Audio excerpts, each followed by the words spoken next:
So, recording is begun. Right, are we all ready to start? Is everyone here? Is everyone alive? Did no one die in the last, 5 minutes? Yeah. I'm not dead. Oh, you're not dead. That's good, George. I'm here. And then he's dead inside. Alright, let me get my little file up. God, I'm really tired. Right, so first things first, on Roll20, obviously, because this is a new campaign, you might have to adjust your settings and shit again. I don't care about other stuff, but the only main thing is everyone could enable 3D dice for me, so we can actually see your rolls rather than it being a boring little pop-up. Oh, Danish looks like some dickhead I actually know in real life.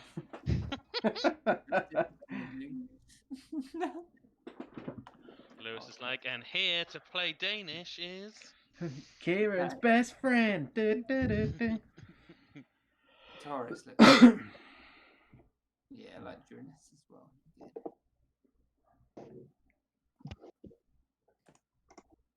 Is Anja here? I can't actually hear her. Oh my god, I'm an idiot. Hey, Riva. Do I win? I got a 6. I pressed exit game. Oh, Oh, you. I'm back. I what it did.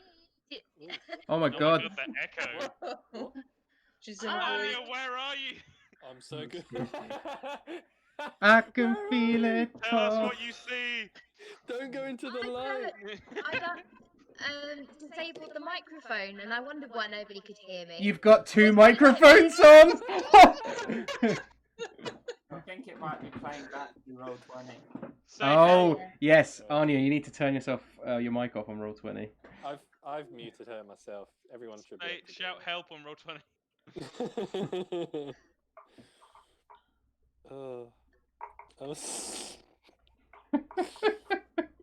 That was incredible. Ready for no sneaking, seeing as Osdred has -2 and big armor. Oh.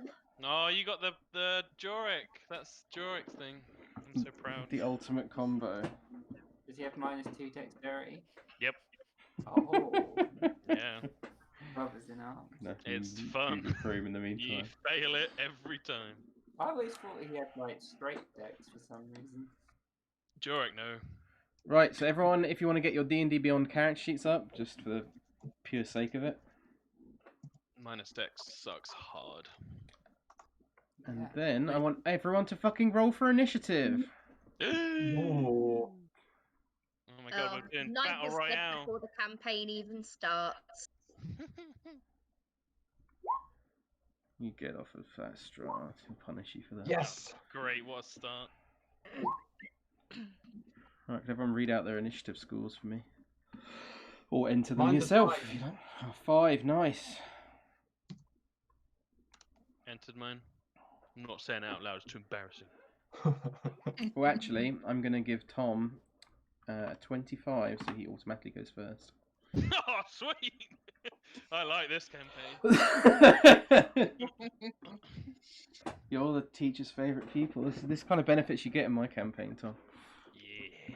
You die? Nah, you don't die. Rules lawyer privilege. I'm gonna dob you all in. Weak Nigel, what did you get? 6. 6, a big 6. Can't Does Okay. Nigel Wait, not I'm have a back to dex again. modifier? I have no idea. It's Open on your your damn character sheet. Oh. Fool. 7. 7, okay. We already I can got hear a tie. myself again. It's because you got your mic enabled on Roll20. I haven't. You haven't I literally. promise. I can literally see the thing coming up every time you talk. But I want Oh, yeah. broadcast others nothing. Disable. Did you put reconnect? Yeah, you got to press reconnect for it to work. If I had a brain, I'd be lethal. Who's got the higher dex modifier? Weak Nigel or Osdred the Inebriate? Weak Nigel. Yeah. Okay. Weak and Nigel's only got +1. Neville? Osdred has -2. 0. Oh, you literally Oh, got right. 0. I love it. Okay. I was like, why has Stefan not entered his? He usually entered his straight away. Oh, he has entered his. There you go. Right, so welcome to session 0, everyone. Hopefully it'll be fun. To start off, for everyone who doesn't know, we're going to be playing Curse of Strahd, if that's not immediately obvious. To give you, I want to give you guys all a little bit of information on Strahd, but your characters will obviously not know this information going into the campaign. So Does he have a cave? he does have a cave, you know. So Strahd, Curse of Strahd is obviously a horror campaign, and it's set. We're originally setting it in the Sword Coast, but you'll soon find that we will no longer be in the Sword Coast as you're somehow, I'm not explaining how, but somehow are transported to the demi-plane of Barovia, Strahd's domain. That is yet to be seen how that will happen. You don't know. It's yet to see how it will happen yet, but it will happen with time, and you'll will be taken into a place where you'll be trapped.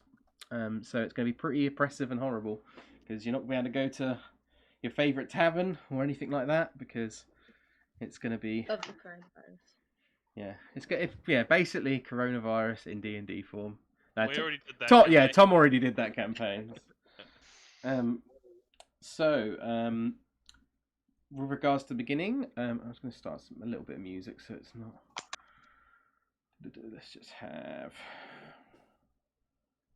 Let's have a little bit of ambient travel music, shall we? Can't remember if this is really creepy travel music or not.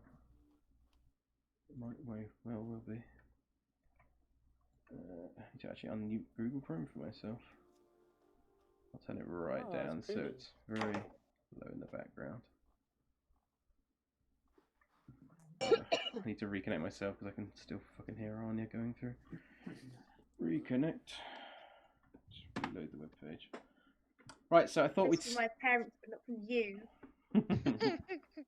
So I thought we'd start off by getting everyone to introduce their characters. So if you want to give a little short introduction of your character to the group, explaining what kind of person they are, perhaps a little bit about their backstory, but don't reveal too much, because obviously I want things to be a little bit of a surprise. And hence why I put Tom at the top of the initiative order, because he's the teacher's golden boy. And so, Tom, would you like to introduce Pitch to everyone? So, Pitch is a tiefling. The first thing you'd notice about him is the red skin, the devil horns, and pitch black eyes. He is in middle age, starting sort of crest middle age at the moment. He joined the mercenary company 9 years ago. He is a bard.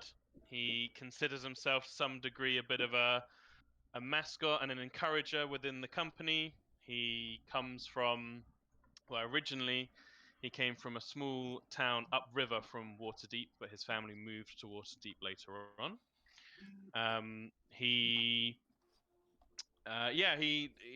massively values the company. He sees them as a new family for him. He's not really a traditional bard in the way of plinking away and dancing and jigging and what have you, but he takes his music seriously, and he does use it to raise spirits when he can. He likes the company, and he's very suspicious of outsiders. Being a tiefling has led him to some unpleasant experiences in his past. Cool. Right, we'll move on the initiative order. Hannah, would you like to introduce Farrah to the group? Okay. Farrah is... So, Farrah Fellmirr, that's her name. She is a wood elf. She's a druid. She's around 37, I think, if I remember, around that anyway. She's got green hair. She's got purple eyes. She's about 5'8". She is from the High Forest, but she doesn't know exactly whereabouts in the High Forest. She's quite, she's very loyal and very protective of members of the group. But she can be very skeptical and abrasive to strangers. And she joined the company 5 years after it was founded.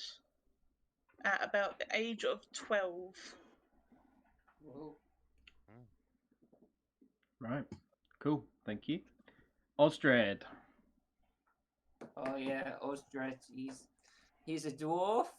I think he's just crested the young peak of his life. He's Same. a forge cleric, so he likes to, bang on metal, make things, venerate the mountain. And as a cleric, he worships a god called Dumafoin, who is the patron saint or patron god of the shield dwarfs. But he's not a shield dwarf, he's a mountain dwarf. And he particularly likes that god because they particularly like underground exploration, and they're the keeper of secrets. So maybe he's also got a lot of secrets going as well. He also saw a lot of scary stuff during his youth, so he drinks to cope with all of that, and Hence the inebriate. hence we can relate to him. Exactly. I think I haven't really decided when he joined the company, but it probably wasn't early and it probably wasn't late. He's probably just been there being the quartermaster for quite a while. Slap bang in the middle. Basically, just trying to get everyone to give him his gems so he can craft them into jewelry. Cool. Because he thinks they should be used properly. He's got a high opinion of gems. So if Neville goes get some gems, they're mine. Fantastic. Right, weak Nigel. You'd like to introduce your character? He is 37. He is a Goliath barbarian. I'm not sure which one of those comes first. No, you did it right. Well, actually, he's only half Goliath. I forgot that bit. He was the result of a torrid love affair between a Goliath woman and a human man, and so consequently spent 6 months with his father, a lord, and 6 months with his mother amongst the barbarians. So he has a habit of, being very flowery with language because he's, been to boarding school, etc. And he wears really poncy clothing, but because he's a barbarian, they're all kind of like straining at the seams, and he's got a wig that's kind of like 3 different wigs stitched together on his massive head, etc. He is a cheerful soul. He likes to see the beauty in everything, and the good side of everything. But everybody has kind of seen in his eyes that maybe he has a darker past than he's letting on. He joined the company about a year ago, and he is especially friends with Pitch, who he has confided in, but not in the others. Yeah. Fantastic, thank you. Pre-Raphaelite art.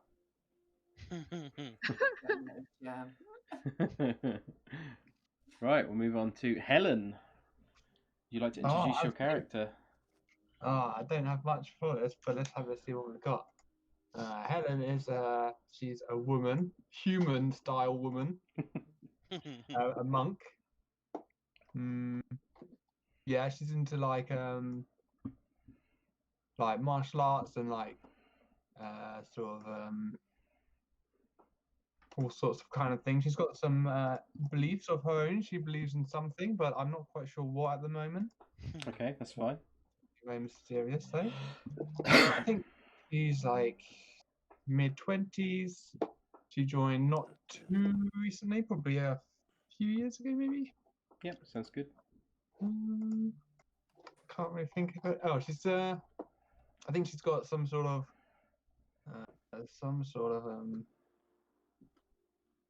nobility type deal in her past, but not very prominent because but she was a bit spoiled, I think, and she's alright, but a bit of a douche. Cool. Sounds good. I like it. And last but definitely not least, Neville, would you like to introduce your character? Hi everyone, my name's Neville. Neville was Raised in squalor by his whore mother, he was a bright boy that dreamed of becoming a successful business tycoon. He initially worked hard to bring in money for his ailing mother until he realized he could afford to make others do the work for him. His first business, Neville & Co., was based around acquiring expensive clothing goods and reselling them at twice the price, sometimes back to their original owners, as sometimes these goods were maybe possibly obtained illegitimately. Before his mother died, she revealed to him that he was none other than the bastard son of the Duke Maldwin Daggerford. With this revelation and gold in his eyes, he left his home and business to seek out his fruitful destiny. After much discussion, testing, and hushed whispers, Neville was accepted into the Daggerford house and given restricted access to their treasury. With this newfound wealth, he now owns and runs a few hamlets around the place and is looking to further expand his reach and earn his family's respect. Well, that's his hopes anyway. Fantastic, thank you. Neville & Co. Holy fuck. Right, now that we've all introduced ourselves, we can move on to the main chunk of the session 0. Basically, during this part of the session, you're all going to work together to create the backstory of the mercenary company, which I decided based on the votes and the thing that it's going to be called the Iron Oath Mercenary Company. Nice. So, each of your characters is part of the Iron Oath, apart from Stefan's character, because he asked not to be, but allowed one of you to not be, but the rest of you are all part of the company. I've done this so you can sort of all create a backstory together, so you've got stuff to pull from in role play, and you've all got this sort of joint backstory to keep you going through the horrors of Barovia. So I'm going to add a handout to all of your guys' thing. To all players. Cool. So this is things you already know about the company. So the first thing is the founding of the Iron Oath. So the Iron Oath was founded in the year 1461, which is 30 years before the start of our campaign, which starts in 1491. It was founded by a man named Kendall Clancy, also but went under the nickname Danish, because of his love of apple danishes. He was a charismatic human who was, like I said, the founder of the Iron Oath, but also the leader. He was beloved by all in the company due to his great sense of humour, his leadership skills, his unwavering loyalty, his empathy, and his willingness to die for anyone in the company at a moment's notice. Alongside Danish, the company was founded with a hardy dwarven woman named Torres Uhammer, which you'll have a little thing in your journal as well for. She was basically Kendall's most trusted confidant and knew him better than anyone else. And also a further member founded the company, Drunas Vorgrax, a Dragonborn man, an extremely strong Dragonborn man who was a close friend to Kendall but quickly became known as the right arm of the Iron Oath due to his prowess in combat.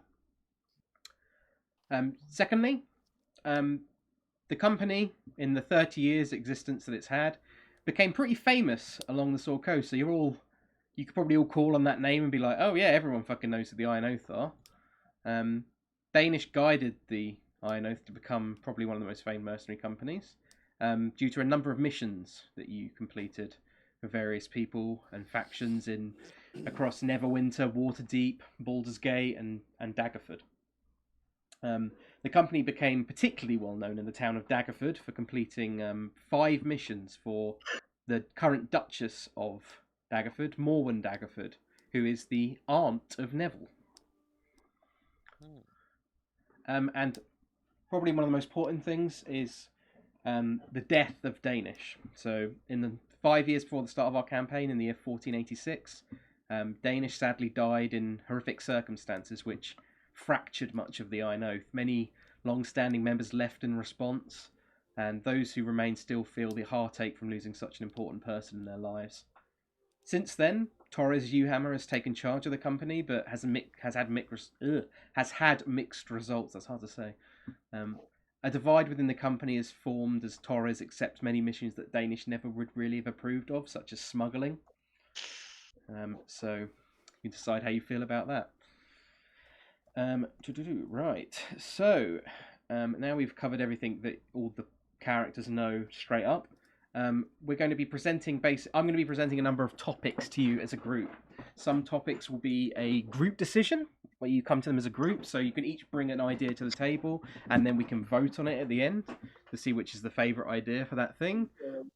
While some will be more individual based and based on your details for your character. So, as an pretty easy topic to start with, I'm going to start with why did Danish decide to start the mercenary company? And I will start with you, Tom, considering you're top of the initiative order. Well, I was thinking about this, and I was thinking about Danish, and I imagined him starting it because I imagined him seeing bored. I imagined him seeing a job done really badly, like seeing the work of other mercenary companies done really poorly, not taking into account how their work affects others, or just generally like poor quality, not fulfilling the quest, not doing well, and feeling like the people of the Sword Coast deserved a better option, and starting it up that way. Cool. Hannah, do you want to give your idea for what Danish may have started the company? Feel free, if you're not 100% not sure, you can skip your go. If you're 100%, if you really don't have an answer, then I'm not going to put pressure on you to, or if you're happy with someone else's go, I like Tom's one, I like to do that kind of thing. So, but yeah, anyway, Hannah, if you'd like to. Okay, I haven't massively thought about this question, but seeing as Danish is like chaotic good, so adding to Tom's one, maybe he saw the other mercenary groups were doing a poor job, but also putting innocent people in danger while doing that job. Yeah, certainly could do that. So yeah, that's my input. 1 second whilst the. So maybe he wanted to correct that sort of thing, do a better job.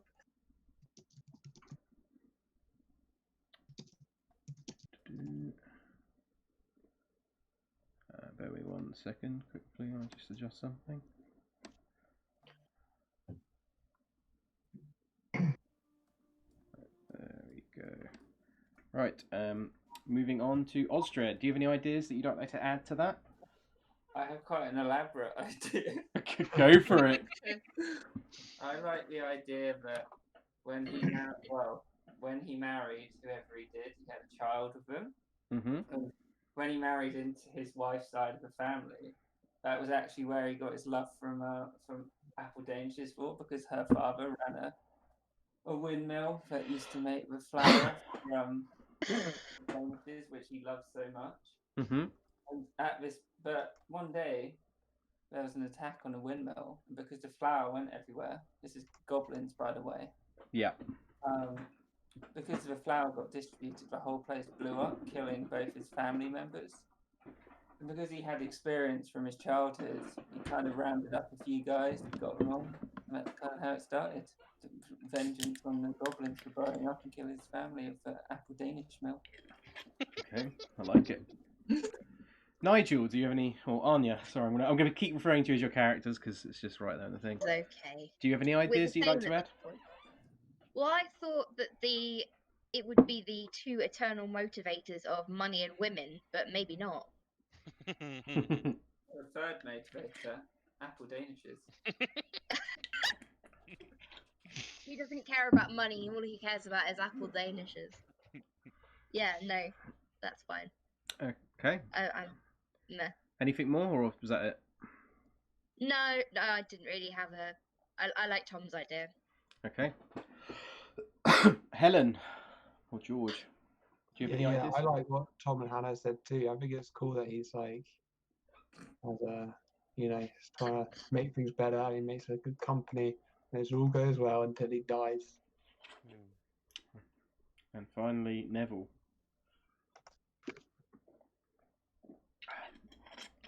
Neville.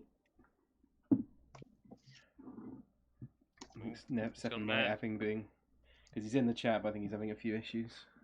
Yeah, he definitely is. Yeah. I can see his like deafen and mute things. Yeah. Going on as well. Maybe leave the chat, Stefan, and try and rejoin. If you. There we go. No, still can't hear him. Wonder what's going on there. Stefan died. Hello. Oh, there we Hi. go. There we There he go. He's back. Back in Discord. Is it my turn? It is your turn. Oh shit. What did Anja end with? Was it money, women, and Danish? What? She basically, Money, yeah. women, and apple danishes. That was it. Okay. And George said that he agreed with Tom and Anja that there should be No. Tom and Hannah, sorry, that there should be him basically trying to be in an old mercer company and then do better. Okay. Mine was probably a bit silly in the sense of like maybe he wouldn't have exactly want to admit it, but maybe he was just when he was a kid he read stories of companies that existed and did good things, and then as he grew up saw that there weren't any around because they were dickheads. So like, I'm gonna be like those ones I read about. I like that Very too. sweet. Cool, right. So, Tom, could you act as my scribe for me today, please? I can indeed, That would teacher. be fantastic. Here's a shiny apple for you. Put it on your desk. Good lad, good lad. Right, so in the chat, if you'd like to just all, one after the other, just or whenever, just type whose idea you like the most. And then from that, we can gather... The chat on Roll20. On Roll20, if possible, please, yeah.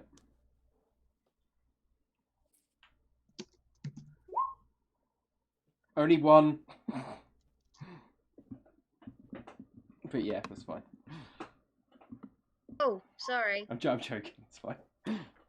What was George's again? George basically agreed with Tom's. Oh yeah. Thanks, Kieran. I'm trying to remember. There are basically 3 ideas. Well, obviously.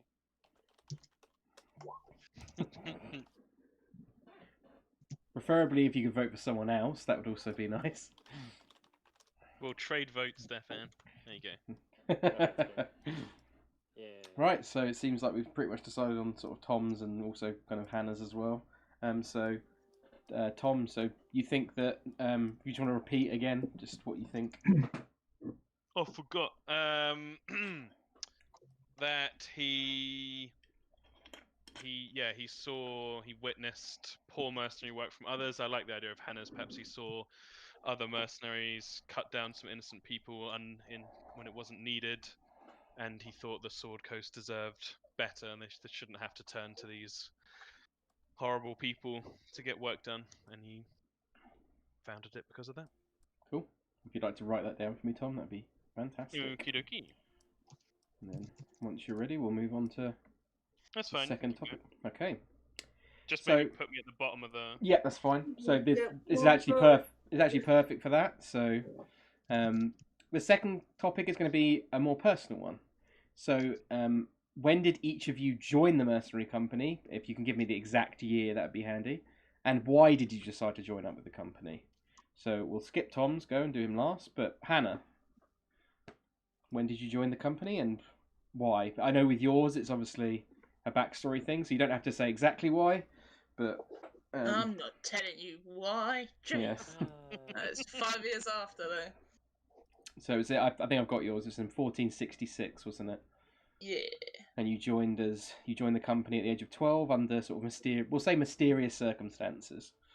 Sure. Cool. Right. So At the age of 12.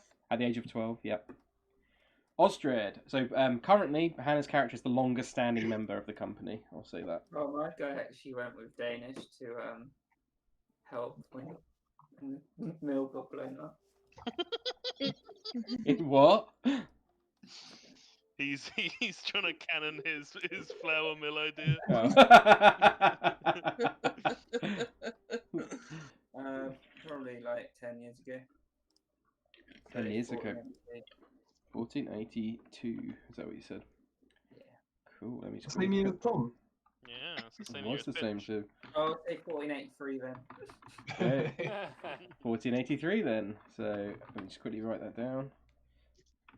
Osdred joined the company. 14. Kieran, did the mill make the flour for the sausage rolls as well? We did. That's why it was such a tragedy. I'm gonna work the mill into one of Pitch's stories. Tell you that. Right, Nigel. When and why did you join the company? Late 1489. Okay, 1489. He joined because he was lonely, needed money, and he is searching for something. Okay. Love. Searching for gold, mad gold in the hills. All he needed was a Tinder profile. Helen, when did you join the company and why? I think she joined in probably maybe either 1486 or 7, just after Danish died, to Okay. sort of replace some of the people who were leaving. Ooh, I like that a lot. But from her side, I think at the behest of her parents, like, you gotta get a job. So good.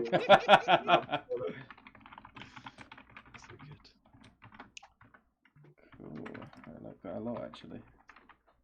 Just quickly write that down. Awesome. And then we've got... Oh, fuck, I've got so many tabs open. Neville, obviously you did not join the company, but for this I'd like you to talk a bit about sort of when you first became familiar with the company, when your first contact with the company was, and because I like to think that Neville's done a lot of business with the company, or he's hired them for a lot of missions himself. Up to you though, but that's completely up to you. But trying to remember, you know, I was thinking that he would have probably heard of them. Yeah. I can't remember whether or not you've decided, like, when was the last time they came here and were hired here before this mission? So we'll be deciding that ourselves, but Sure. we'll be saying that they've done 5 missions for them across, I'm going to say, between 1466 and 1481. So probably the last mission they did was about 10 years ago, like the last big mission.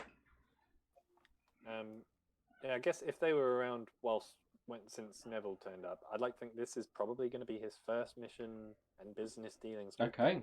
them.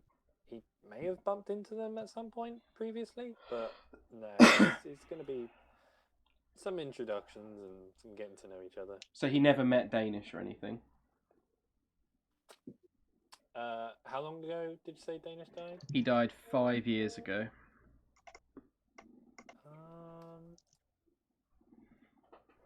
No, he probably didn't, and even if he did, he probably wouldn't remember him. Okay, so this is really like Neville's heard of them before, obviously, because they're quite famed, and they've done missions for his aunt, but himself, he's never really properly met them before. Yeah. Cool. So this will be very new. Right, and Pitch finally. Yeah, Pitch joined in 1482. He joined wanting to get away from the city of Waterdeep and his family there, and wanting a fresh start, especially away from his the worries of his father.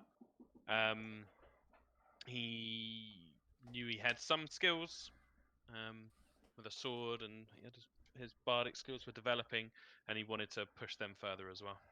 Cool. With these personal ones, if you could all just, even if it's just a tiny little note somewhere, just write down, that's just the year. I'll be writing it down as well, but if you write down the reason more you joined the company, that would be really helpful for me, that I can add it on there. That means Tom doesn't have to do a million bits of writing. You could even put it in your notebook for your... You could. I have added and think in your characters just a blank notebook where you can literally edit it and you can add stuff to it. Can other people see that? No, just you can see it. Did I say why Osdred joined? I don't think you did, actually, no. So why did Osdred join? Oh, because he was a drunken wreck and got pulled off the street by them, basically. Okay. I like it. the idea that Ruinous noticed something in him, because this guy seems kind of cool. Yeah, I like that. Yeah, if you write that down, all of you, and then... right. The next question. This is a big one. This is another joint group question. How did Danish die? We know he died in horrific circumstances because it was pretty horrible. but it fucked everyone up. But how did he die? So you want to start pitching your ideas, and we'll start with Pitch because he's. Jesus. God, this is going to be so great to come up with puns. For. From quite early on, I had an idea that I wanted the death of Kendall to be a suicide. I imagined a mission going particularly wrong, perhaps innocents dying due to faults of the company, perhaps even Kendall's faults himself, and he struggling massively with this and seeing it as his failure and letting people down, and that was too much for him and took his own life. Okay. Farrah, what was your idea? Hannah? You might be Sorry, on mute. I'm on mute. God damn it. My idea was that maybe they had recently got a new member of the group, but this new member of the group betrayed Danish during a mission with the rest of the group. And so to get out of a sticky situation, the group is cornered. Danish sacrifices himself for the group. So that's my idea. Okay. Osdred.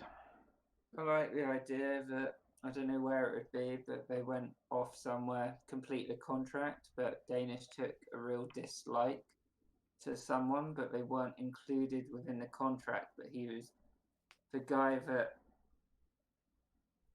the contract was for. You could see this guy was behind whatever was causing it, and Kendall noticed that and killed the guy, but it went against the laws of the land and he was executed for it. Oh, Shit. Pretty Like good. that. It's good. fuck, this is going to be so hard. Yep. Nigel, do you have any ideas? I kind of wanted him to have been like set on fire by a dragon, Yeah. Okay. but for what reason? I don't know. I just kind of wanted him to be set on fire. The dragon was pissed. That feels like a weak Nigel answer. I love Yeah. it so much. There's a lot of weak Nigel and Anja. Big fire. Right. Dragon make big fire. Helen. Danish bye bye. Strudel. Oh God. George, what was your idea? Oh, I don't have any ideas. No? No. Is there anyone's particular, like maybe you want to add something to any of people's ideas so far? I quite like Tom's one, Yeah. but I don't really know. No, that's okay. If you don't have an answer, we'll just move on. And Thank you. Neville. All I'm thinking is, like, I haven't thought of any of the fine details, so Yeah, you it could guys be pretty either broad. Come up with that, or you could keep it a mystery even. But I'm just thinking that he was betrayed. Okay. By whom, for what reason, who knows? But yeah. That makes by it sound like betrayal. you betrayed him and murdered him. Somebody betrayed him. It wasn't Neville. Is that such an impossible possibility? Well, Dunno. we'll never know. Right, so with that, if you'd all like to vote on whose idea you like in the chat, obviously, but we're trying to think of it as like the main core idea. If people have got stuff like with Stefan's, obviously it's quite more broad, so it could be something like that as well. But we're trying to just get the broad ideas down. So feel free to vote. I'll put a little vote to separate. Oh, fuck's sake. Okay. So The previous one was you can't vote for your own one.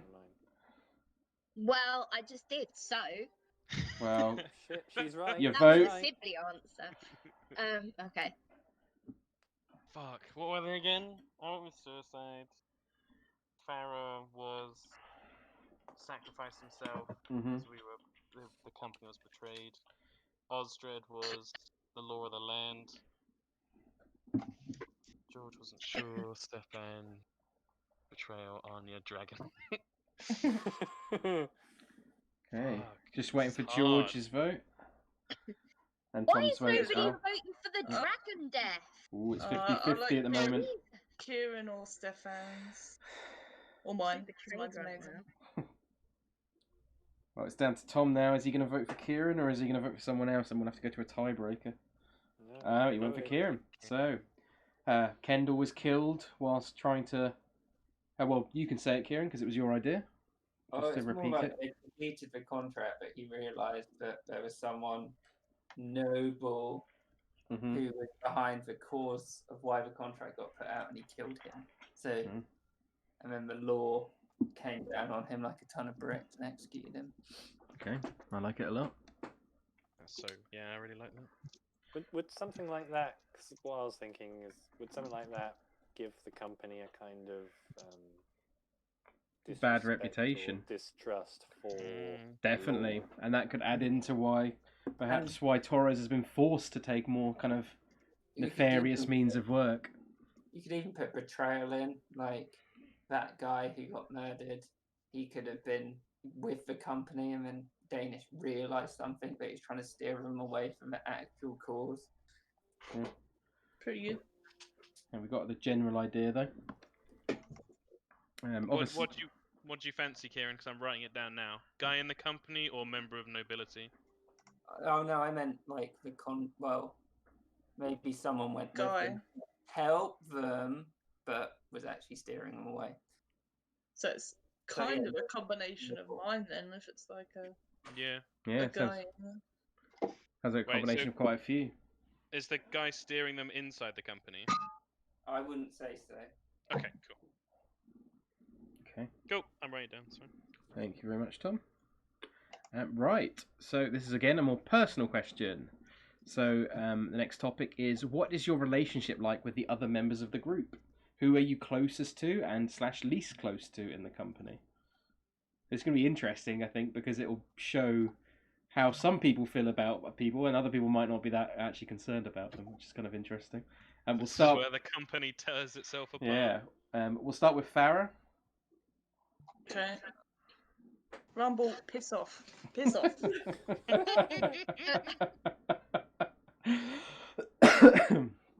Okay. Farrah thinks quite highly of Pitch. Probably the closest to Pitch in our little group. But she was the closest to Danish, obviously. Okay. But second was probably Osdred, as he's another long-standing member. How long has your character been in the thing, George? She joined. I can literally tell you if you want, or if George wants to tell you. It's about 4 years, I think. 4 years. And then probably George then. I mean, what's her name? Tyler. And then Nigel, and then Neville's not even in the group, so she doesn't even like him. Yeah, this is gonna... But he's charming. Osdred. I'd say that he was closest to Druinas. Okay. And That's he cool. respects everyone who does their job in the group. Awesome. And he doesn't like Taurus. Okay. Because he doesn't like that there's another dwarf who's high up. Right, weak Nigel, the newest member of the group. Who have you taken to? I think maybe Pitch, because he kind of sees him as like the natural leader, and he wants to confide in him about his past. He gets on with everybody. Well, I like to think he gets on with everybody. Some people might secretly hate him. Who knows? But yeah. Right. Okay. And Helen.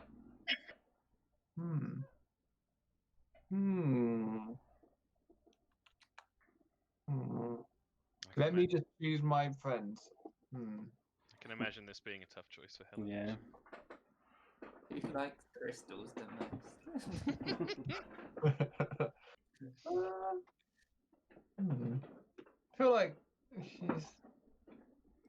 doesn't like anyone that much. Probably Osdred is closest because he's, quite interesting. Okay.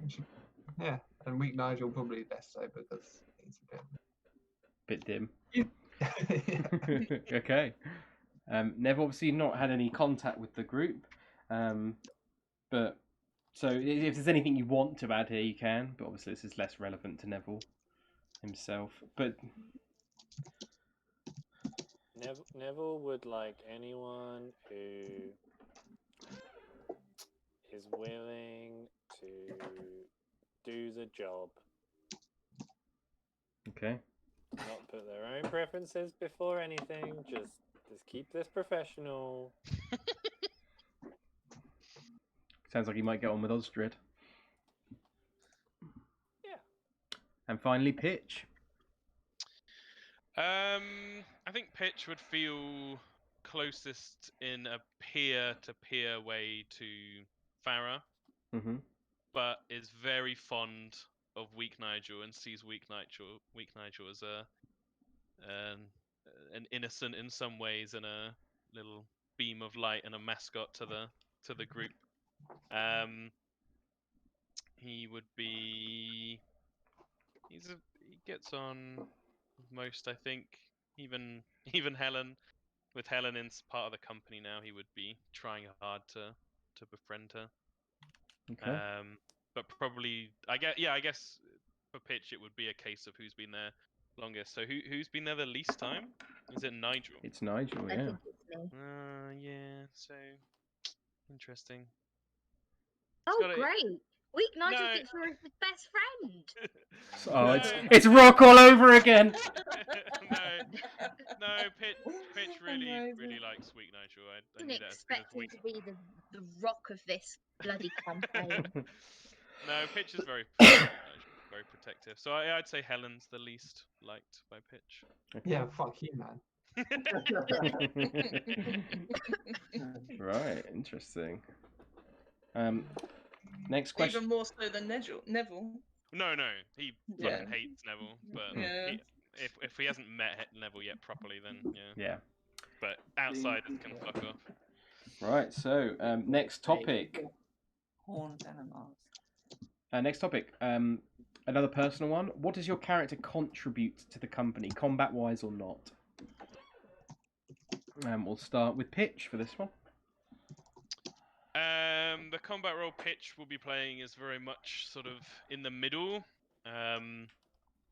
In terms of like bardic inspiration and stuff, the way I'm going to be playing it is Pitch like calling out advice or like cheering people on or what have you. It's not going to be like playing a little song.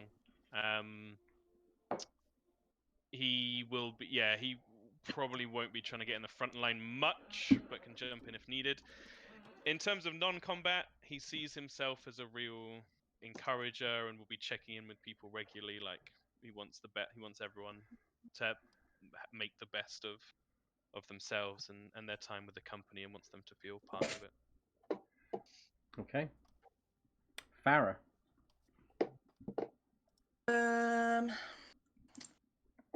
Farrah is going to be in combat. She'll be mostly like utility, and I'm going to try my best at tactics as well. They're not worth doing. They're dangerous. I don't know. They got their benefits. Rumble. Seriously. And outside of combat, she'll be trying her hand at some quasi leadership because there'll be no long-standing members other than her, so she will try her best. Cool. And that's it. Right. Osdred. I think Osdred is probably going to be harassing all your characters to make sure that their armor is in tip-top shape as well as their arms. He's going to be, I don't know, going to be a movable tank on the first line who basically doesn't move and just hit stuff, and occasionally, gets hit by a fireball because he's not dexterous enough. Yeah. Yeah. Any like non-combat stuff or? Oh, not unless he's drunk. Okay. He's not. Well, He's not going to be interacting much with people if he's not drunk, unless it's like sighing at them. Or harassing us, you said. Yeah, or harassing you for making sure your weapons. What have you done to that longsword, you fuck? No, he wouldn't say that. He'd just take the sword, shake his head, and then walk off. Excellent. Right. Weak Nigel. Wise, he is massive.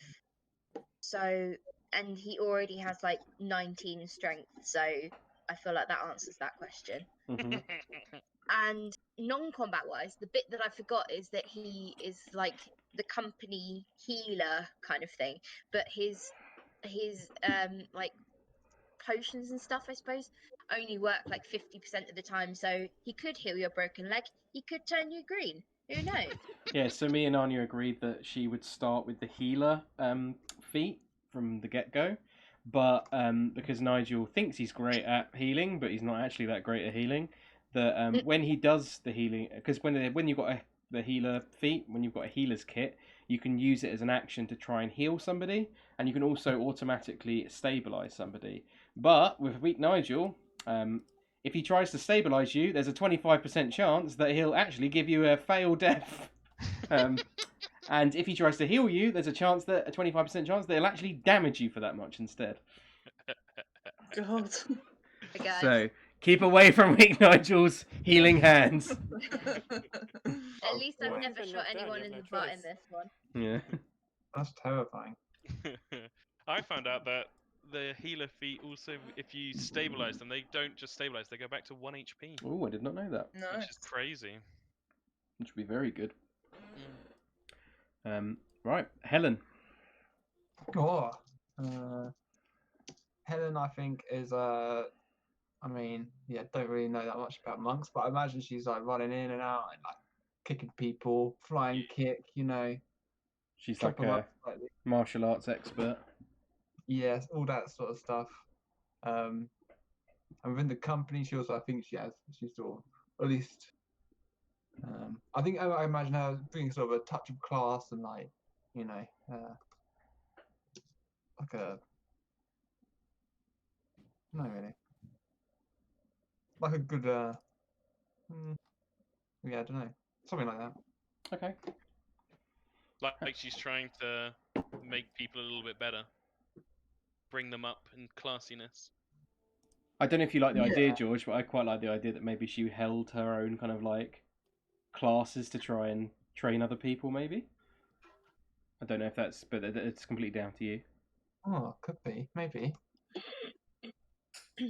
Martial art courses. Yeah, might do Tai Chi in the morning. Yeah, something like that. I like that. Yeah, that's cool. Pitch Right. will try. Neville, what would your combat role in the company be, and what kind of what what kind of non-combat role would he have as well? Non-combat, he's going to be, he's going to be the talker. He's going to be, whether they accept it or not, he's going to, try and lead the group. So to keep them on mission and to get the most out of it. Do most of the talking. He's going to sweeten the deal as much as he can, Ooh, I love it. And Combat,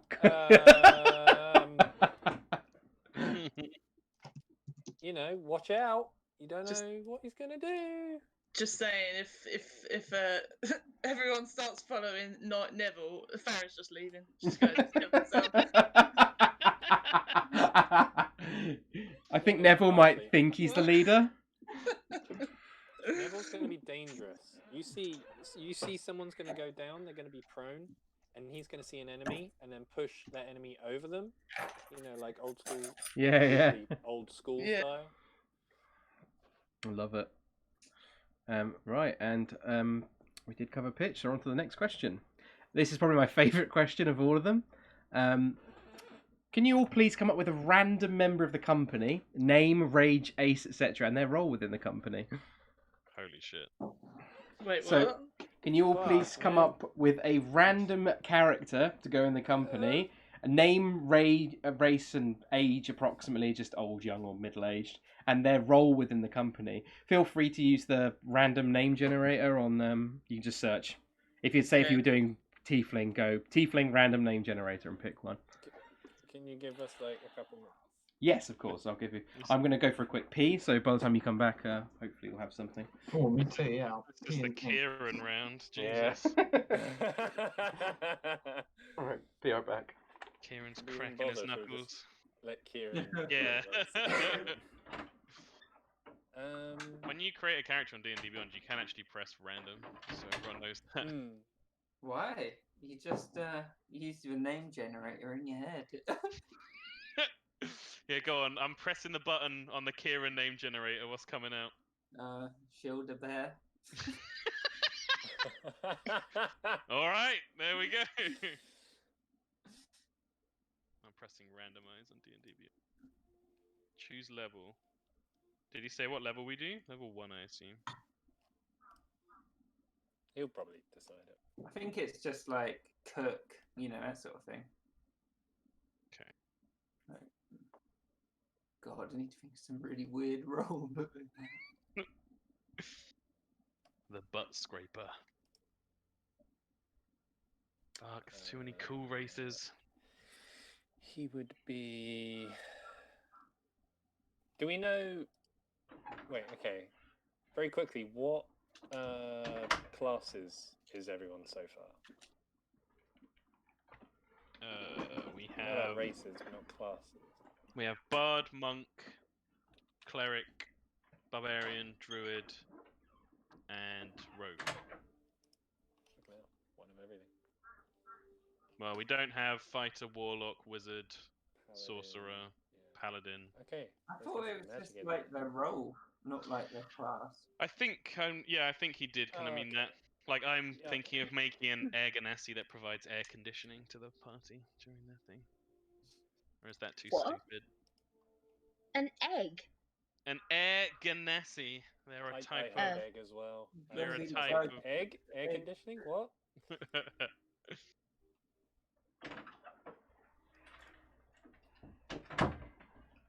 What was the name, Kieran? I'm typing it in now. Shield a bear. Shield a bear. It's a real name. I think it's French. Or something. Or All right, I'm back. Shield a bear the first was a Frankish king of the Merovingian dynasty. There we go. Wow, those are some funky stats. Oh my god, this is terrible. Right, have we had enough time to come up with what? some ideas? I've What? got one. Okay, we'll start with. We'll just go in order of whoever's got ideas for this one. So Osdred, Tom, are you all right to write down these for me? Yeah, should I make it like a table? Like what's going to be known about them? Or just, it's not a huge. It's just kind of, I want some little background kind of characters, so you can be like, Okay. fucking remember cunt Steve or whatever. Can't stay. Yeah. Okay, that's fine. So Ready? Kieran, what was your character? Yeah, Dilbury Featherston. He's How are you spelling Dilbury? with one L. Okay. And he's the tanner and like leather worker, and he's a gnome, well, a rock gnome. Cool. That's easy to write down. How old is he? Yeah, is he like young, medium, old? He's quite old, and he's well known because he wears thimbles a lot of the time when he doesn't need to. Love it. Cool. Right. That's all written down.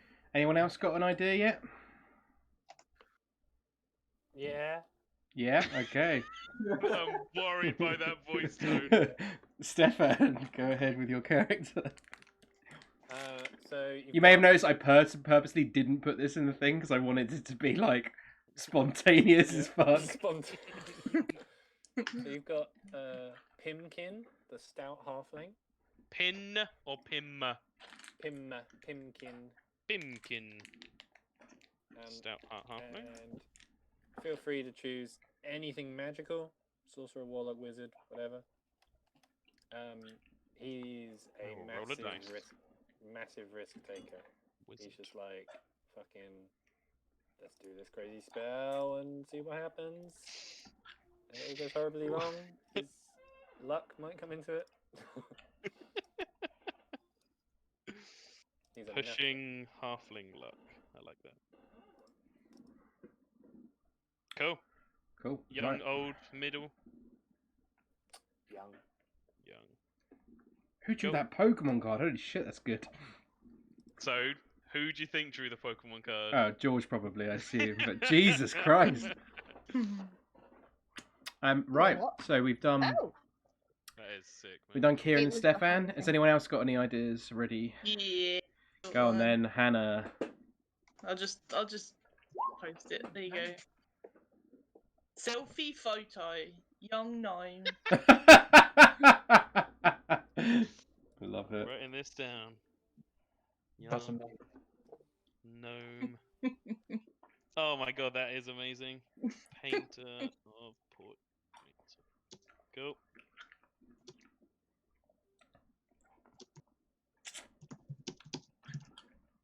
Any particular race? Selfie photo? Gnome, did you say? No. Selfie photo. She's a young gnome. Painter who paints portraits and records the group's missions in image form. Ooh, I love it. Rock or forest? Or deep? We'll do rock. Forest, I guess. Rock. Yeah, rock. Rock gnome. Rock lobster. Do you have one idea for a character who's going to be really annoying and everyone would really, really hate him? Is it rock? Don't you besmirch his good name. It would be a human guy called Chad Bradwick, but he thinks Fuck it, Kieran really gets a second one.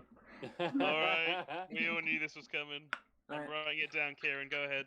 So he's a young human, about 18. He thinks he's really, really hard because he's joined the company, and Torres only let him in to sort of get him to shut up. Okay. And he's always like, "Yeah, come on, you fucking bring it." It sounds suspiciously familiar to Fat Bert, Kieran. Oh, yeah. No, he's got less of a brain than Fat Bert. Who have we got? We've got George, and we've got Tom, and we've got Anja. So we'll go Anja Sent next. mine. Ooh. I've sent mine to the thing. Do you want to read it out, just because it's? Oh, okay. Yeah. It might as well. Amaranth Crane, warlock, tall, dark, handsome, and mysterious, gets us into places we would normally be barred from through his charm and charisma, but we know absolutely nothing about him at all. Every time we think we know something about him, it's either from a lie or revealed to be a lie. Okay. That's awesome. That's great. Gets us into. I want to be that guy now. George. You couldn't play that guy. None of us could play that guy. Gets us into. I've got a guy, Grundle West. He's sort of a lackey. He does sort of admin, shopping, minor jobs. Stop! I need to recover. Yeah. Oh, Grundle West.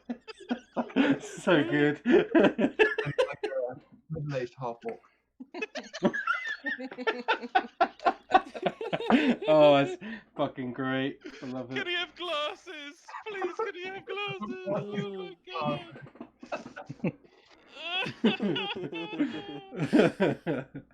And finally, Tom, if you can No, pull it together. I need a second. Yeah, that's fine. Middle-aged half-orc, admin, shopping. Oh my god.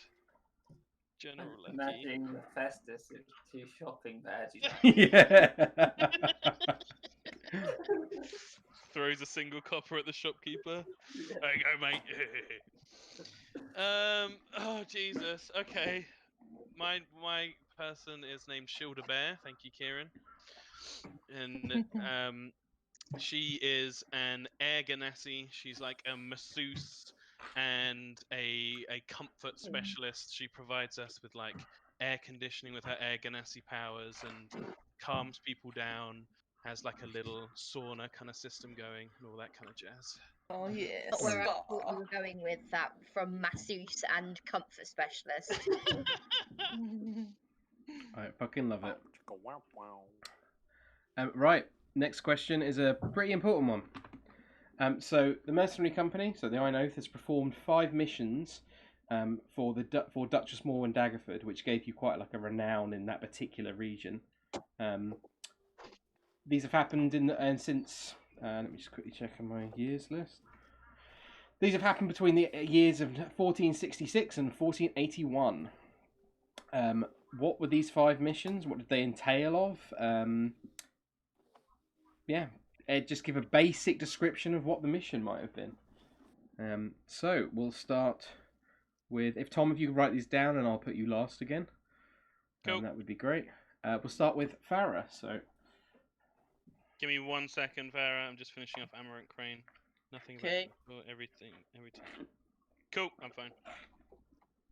Annoyingly, I haven't really planned for this one either, really.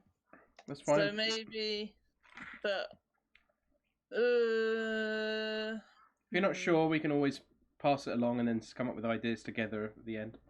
I was just thinking maybe like a Guy Fawkes sort of situation, where somebody tries to like blow up the Duchess or something. Okay. So they were like, the town likes the Duchess, right? So if Yeah, that would be bad. Yeah. they do love the Duchess. Yeah, the Duchess is really well loved. So Yeah. That's Plot my against idea. the Duchess. Cool. Yep. Foiled plot to destroy the Duchess. So I like that. That's really good, actually. Right, Osdred. Can these missions be dodgy? Like you said, Torres was making her do. Yeah, but this was when Danish was alive, so this wouldn't have been. James was alive. Yeah. Okay, we can do that. I can come back to you if you need some time to think about it in that regard. Can they have been sponsored? Can they be sponsored by a baking company? What's the mission? Yeah, what's the mission? Oh, right. No, I just wanted that. I was trying to think still. To find out how they put the sausages in sausage rolls. The Holy Grail. Yeah, come back to me. Okay. Weak Nigel. I don't know, because now all I can think about is the Duchess from My Dad Wrote a Porno, like having sex with people in horse boxes and a room of ornamental sex toys. I like it. And the horses. Again, if you're not sure, I can pass it along. Maybe like rescuing one of her children if they get kidnapped, or stealing back her jewels and things like that. I don't know, crap ideas, but you know. Okay. I'll go not with the children idea because she doesn't have any children. I will say that much. Oh. Well, that would be a little bit of a barrier. Yeah. But the jewels idea is a potential idea. Right. George, do you have any ideas? They can be quite simple ones. They could just be there's monsters that have been threatening the area, a particular monster, or something like that. If that stirs your fancy. I think maybe there was a swarm of bird monsters was attacking everyone in the area, and they had to track down the nest and kill the big bird monster. Awesome. I like that. There's a monster hunting kit. Neville. They were sent on a mission to fight back a growing small army of guerrillas who were planning to do harm to the Daggerford family. But little did they know that these guerrillas were hiding out in the woods, and in the woods they weren't alone. There was also something else slowly hunting them all down. Okay. Is there any gorilla-like species in Forgotten Realms? No, I mean gorilla. Oh, But like it's apes. Oh. Oh. Gorilla. Sorry. yeah, Gorilla. Although That gorilla is sounds pretty cool as well. yeah. They could Okay. be called the Gorillas. Yeah, they could be called the gorillas. What was the monster that was hunting them down? I'm curious. All I can tell you is that it could turn invisible. Okay. If you'd like me to provide things, yeah. I can do that. Tom is the monster manual here. There's a really cool monster called an invisible stalker. If that would work for you, Steph, it's an air elemental that's invisible, and it like strangles people and rips the air out of their lungs and stuff. Can it also like shoot air? Yeah. That sounds perfect. Cool. Right. Kieran, we'll go back to you. Did she have any sort of relatives? Not massively. Her brother, who was the previous Duke, who was Neville's father, died. because he was a pretty shitty duke. He basically got drunk all the time, and Osdred would have loved him. So not massively, no. Yeah, okay, well, there goes any dynastic intrigue.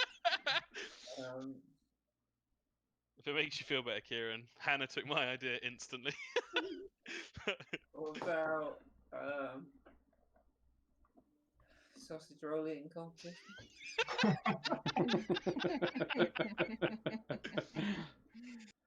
It's kind of a strange mission.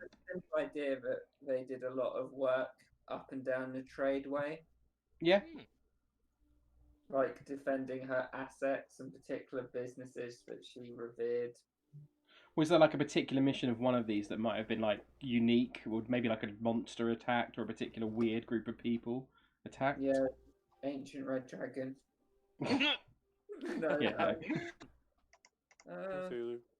don't know. What's Again, ask our monster manual expert if you're not Describe sure. it to me and I'll give you something. I'm such a fucking nerd. What about some sort of maybe Ankegs attacked? Like Nice. Yeah. she was transporting some of. What does Daggerford make? Oh, all sorts of things they have. Let me just quickly have a look. What's it renowned for? Daggers. Let me have a quick look. We just make daggers here. They have None of that sword rubbish. Much to Osdred's love, and Osdred would know this, they have a really famous blacksmith there called Derval, who makes exceptionally good gear for... And I think she was on. She was on good terms with this blacksmith. Yeah, definitely. So I imagine like she sponsored, like some her noble friends ordered stuff from this guy, and she was like, "I'll make sure they get there." But they had to go around a long way for some reason. They got attacked by Ankegs, and they stopped them. Like it. How many missions have we got now, Tom? Is that? That is 5. That is 5. Okay. Oh, hang on, another one. Is there anything that would affect the weather? Don't know, Tom.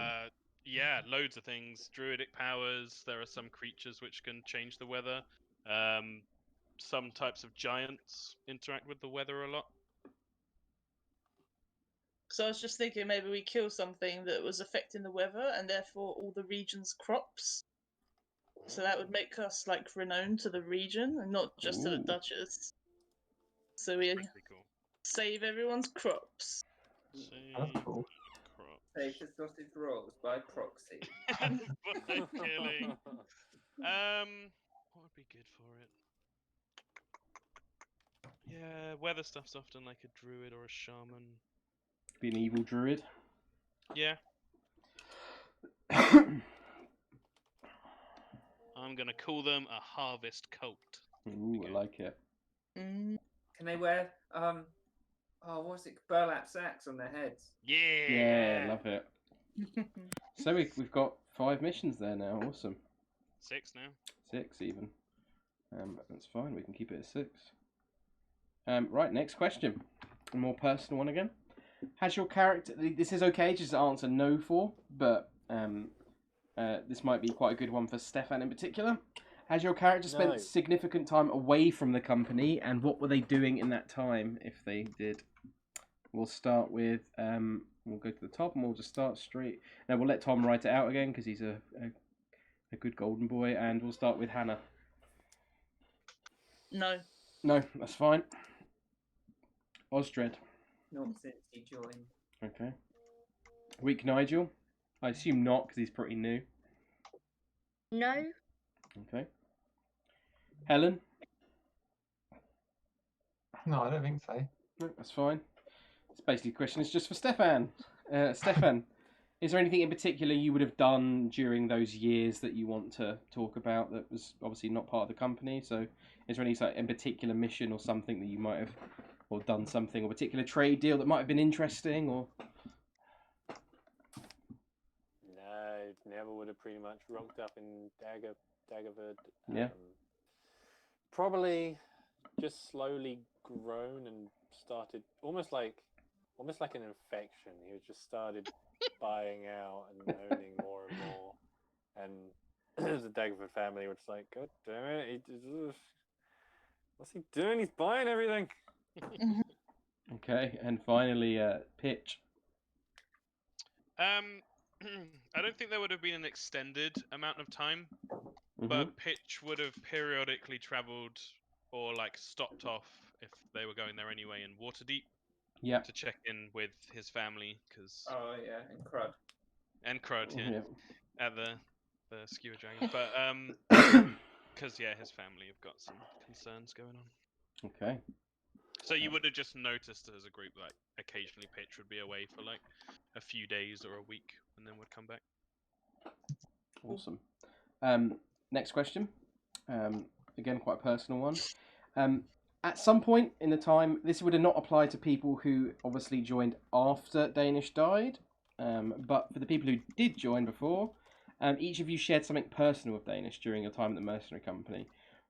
You don't have to tell everyone what it was exactly, but I'd like you to at least message me with it at some point soon, or if you want to tell everyone, you can. It's up to you.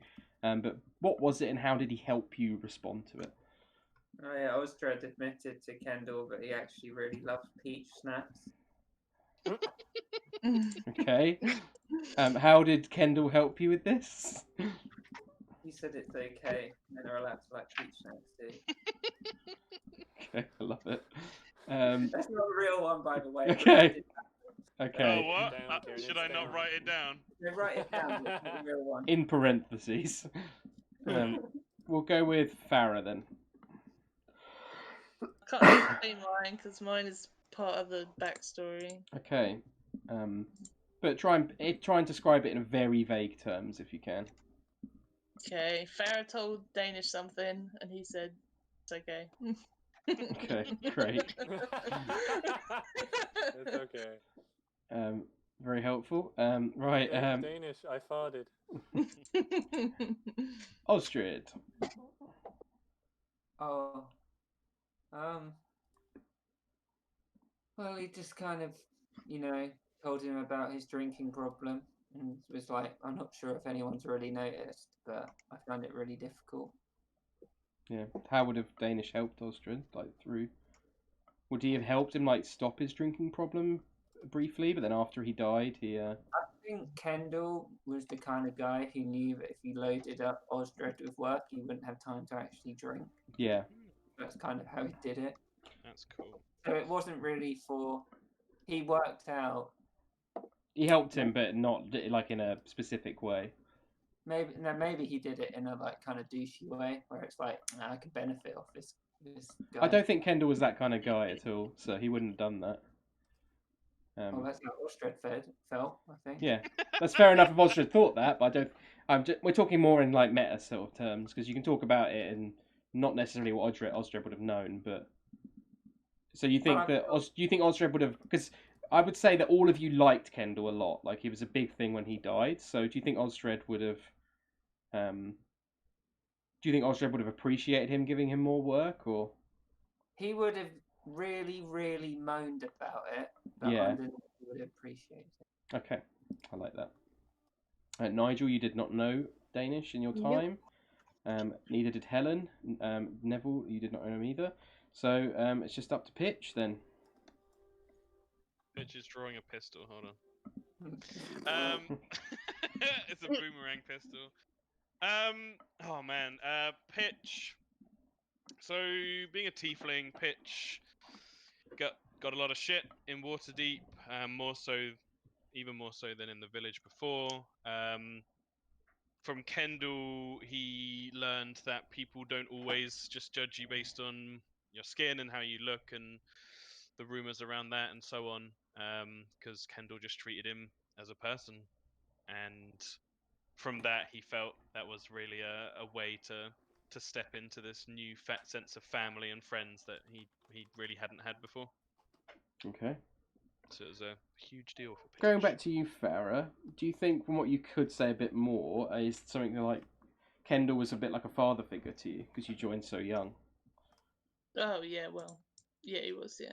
Okay. But is that not? That's a different question, is it? Yeah, but I'm just asking you to elaborate a bit. Yeah, but that's not what I've written down. so That's I'm fine. just You can saying. improv for me. Well, I can't. Sure. Okay.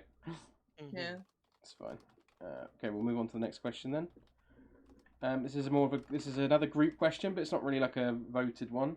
What was a memorable time that everyone celebrated together? It could be after one of the missions we described, but it could just be whenever. Week Nigel's birthday. Oh, I fucking love that. Oh my goodness. Oh my god, that night was crazy. Oh. Did Nigel make clothes for everyone? For the Yeah. birthday party, like a costume Yeah. party. Oh, it Oh definitely would be my a costume God. party. Yeah. Oh, no, everyone didn't go in their Little birthday suit. tiara on his massive head. Oh, I'm writing all of this down. Yeah. I Oh. was actually joking, but if people want to go with it. No, like- I absolutely I love it. love it, yeah. Oh, poor Nigel. Everyone's going to be so devoed when he dies in the first session. No, He's barbarian, he'll be fine. Pitch is going to stand behind him and heal him every turn. Right, Farrah, do you have any ideas for like a big celebration that you shared together? Maybe it was after one of the missions we described, or... Yeah, I think it's when they celebrate, like, actually with like a really big feast with like the townsfolk made them a giant feast because they saved the crops and stuff. Ooh, I like that. Oh, I like that. You saved Yeah. our crops, eat all our crops. Pretty Very much. I would say then, for that reason, then there's a few people that would have been involved with that crops. Let me just quickly look them up properly. God, I've got such a long list here.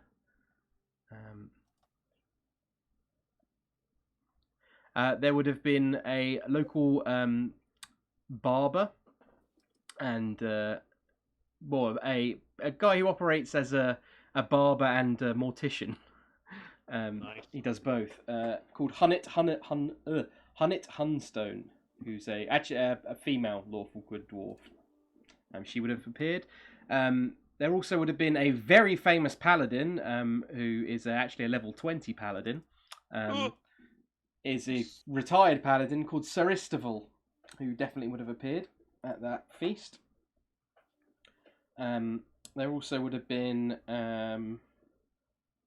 a eccentric male gnome called Gilly Goblin, who runs the local clothes and sort of cordage kind of shop. There also would have been a man named Folbar Hard Cheese, who is a former adventuring halfling who owned the Happy Cow Tavern. Amazing. There would have been. Let's have a look. I did have one idea for a memorable occasion, but Danish would have had to be alive. Yep. Well, this is during when Danish was alive. He only died 5 years ago, so. I like the idea that after some mission, it doesn't really matter what. Yeah. Just got like this massive shipment of like apple danishes for the whole party. Yes. Everyone was a bit bemused, but because they liked him, they were like, "Oh, that's pretty thoughtful." Writing it down. Who put the spaghetti? That is legal. That's getting out of there. The spaghetti picture. Stefan. What? I can't see it. I deleted it. He put a fucking spaghetti picture on the bottom corner. Nice. And finally, there would have been Sorry, I'm still going through the list. Let me quickly find them. I've lost where they are. There would have been two people who owned the tavern called the Otter's Run, who are Jim and Marie Wolfhorn.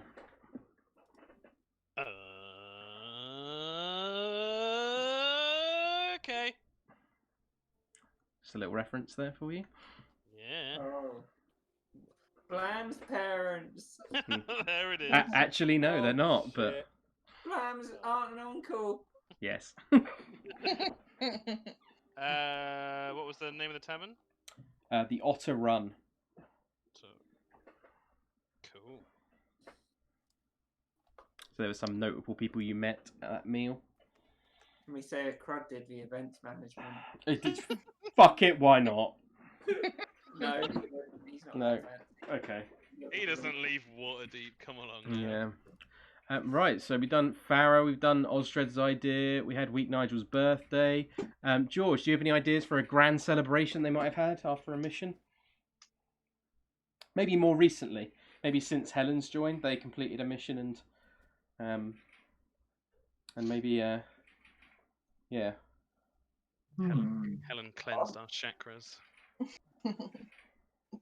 Not really know. Does she believe in some sort of holiday that nobody else believes in? Oh, Possibly.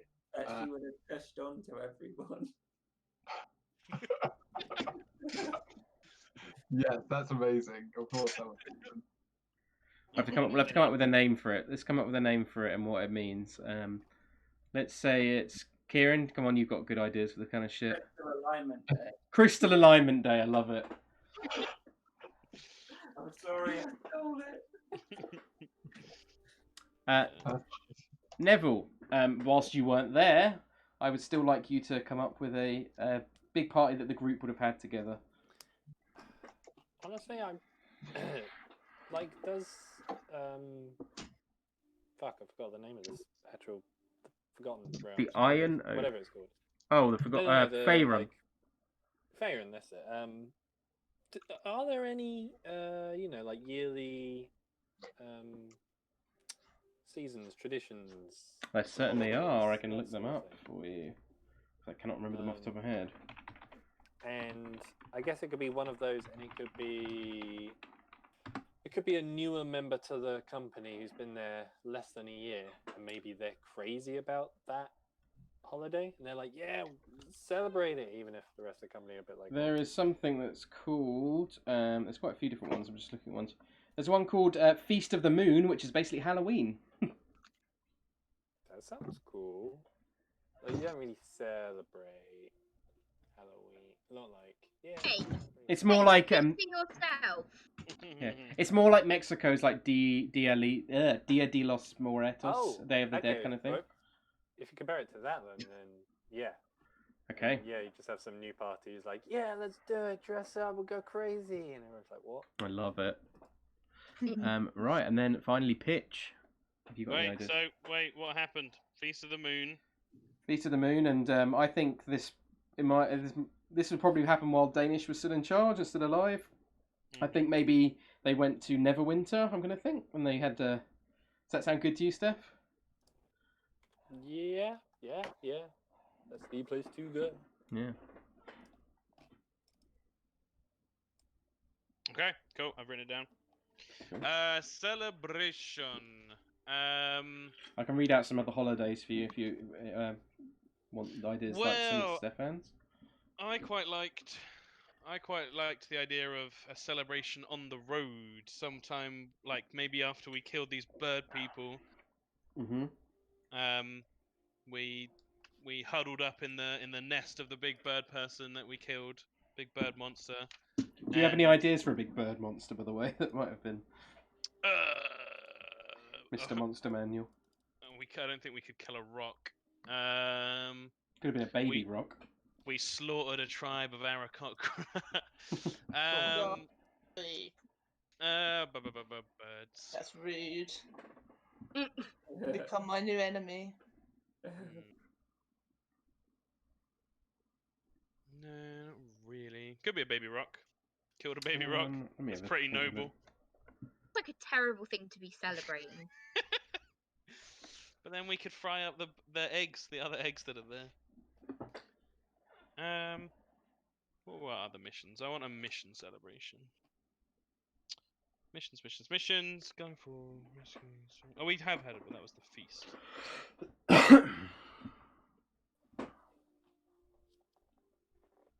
I'll make it a celebration after we fought the gorillas and the invisible stalker, and we settled down and we broke into all their stores and we just feasted on their stores that they'd kept back. Okay. We just drank the night away. Like it. Cool. Gorillas. Right. Next question is quite a vague one. You don't have to really answer this one if you haven't got any answer for it, because obviously it's quite a vague one. But I thought it might be quite a nice one for some people if they want to talk about. What does the Iron Oath mean to your character? Pitch, we'll start with you. The Iron Oath is a really big deal to Pitch. It is his home away from home, and he doesn't really like his actual home, so it's really the home that he prefers. Even after Kendall died, Pitch finds purpose in sort of looking after and encouraging the other members of the Oath, and it's his whole life, and it's his whole what he wants to do, and how he feels good about himself. Cool, I like it. Farrah. You're muted again, I think, Hannah. No. I'm not. No? And now I hear you. Well, obviously she's joined at the age of 12. Mm-hmm. So the mercenary company is basically like her family. Yeah. And she is very loyal to this company and will protect basically anyone that's in it, unless they are, putting the group in jeopardy in any way. Yeah. And she wants to hold up Danish's values, so she will, try to protect people and be chaotic good, basically. Okay, I like it. Osdred. I guess the company is what stabilised Osdred's drinking problem, so he always sees it as a way of remaining sober, and he directly relates that to how well the company's doing. Love it. That's good. Weak Nigel. Yeah, it gives him back a sense of family that he's never really had before, and allows him to go on his searches. I like that a lot. Helen. Helen likes it because she gets paid and the people are okay. and it's really good exercise, and it's got a bit of spicy danger in there, which is always nice. I like it. And Neville, you don't have to answer this question obviously because it's not relevant, but I'm curious what Neville might answer. They're literally a means for profit. Love it. Right, next question. And this is the last question. How has your character learned or developed or changed since joining the company? I will start with Pitch. Learned, developed, changed. Wow, lots of it. So,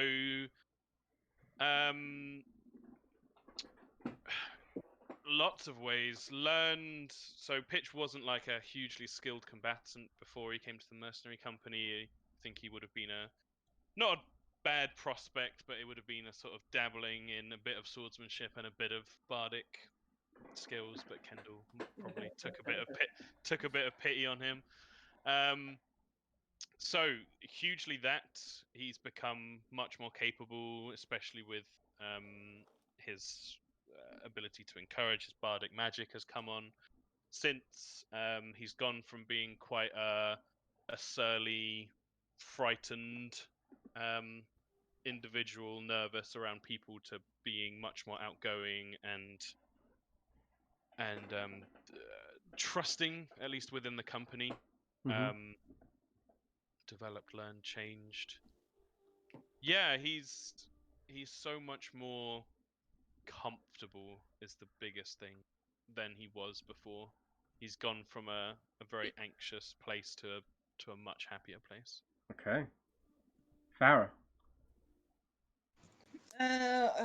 Annoyingly, I didn't write anything down for this one either. I'm a big noob. But I'm gonna say that because she grew up with the company, so she basically learned almost everything she knows from the group. So, and from Danish, particularly around her physical training and like being able to use martial weapons. Yeah. And yeah, emotionally and physically as well. Okay. Osdred. I think because how Osdred supplied himself, he's learnt a lot about blacksmithing. Mhm. He's mainly just, gone along in that vein. Yeah. He's obviously learnt what you would in that amount of time doing armoring and armoring for a weapons company, and it's Yeah. more that he's lost in his own mind with it all. It helps to divert his busy mind into something that he's not thinking about all the horror in life. Yeah. Okay, I like it. Weak Nigel, the most new member. What has the company done for?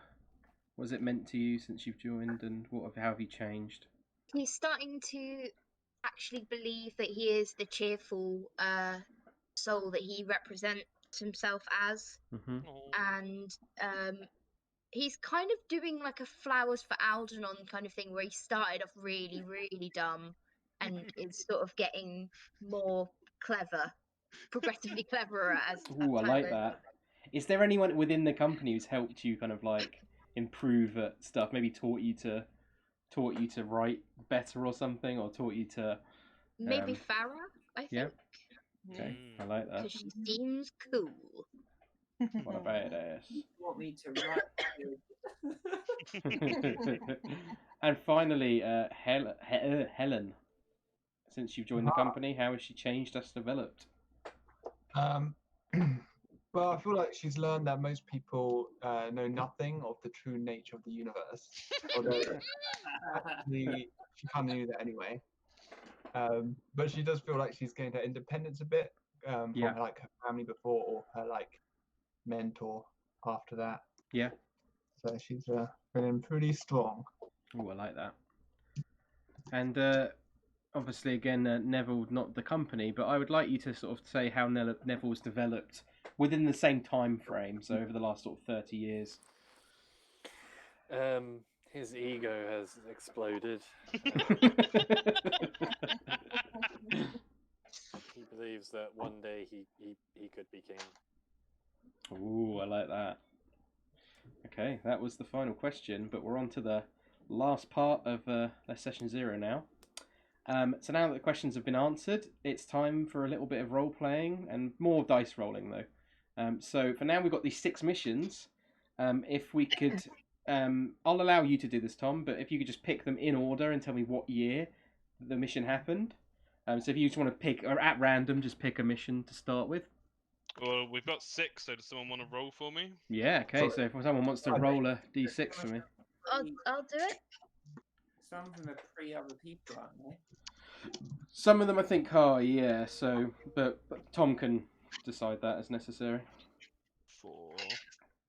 4 is the Gorillas. Okay, so that was sort of the first big one, so that would have been, I'm going to say, in 1468. First big mission for Daggerford. And we're going to type it, the Gorillas. Who would be there then? Not many. So, not many would have been there at this point. History of the McCompany.xlsx Microsoft Excel on task stop. switch #general Discord pane. What the fuck was that? Task switcher. History of the Oh, Dungeons and Dragons. History of the #general Discord pane. Tasks history alt. Gotta save him, boys. Get into the mainframe. Don't worry. #general disc. History of the McCompany.xlsx Micros Dungeons and Dragons Forgotten Realm alt.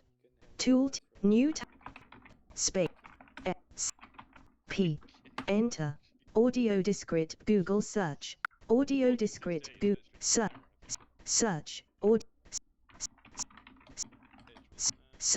search editable combo box #general Discord pane. Almost ashamed to have had it so early. Notification overflow pane selected OBS desktop pane notification selected What the tasks fuck is happening? Q link Lewis's Curse of Strahd new tab Google Chrome pane address and search G E space backspace 0 space O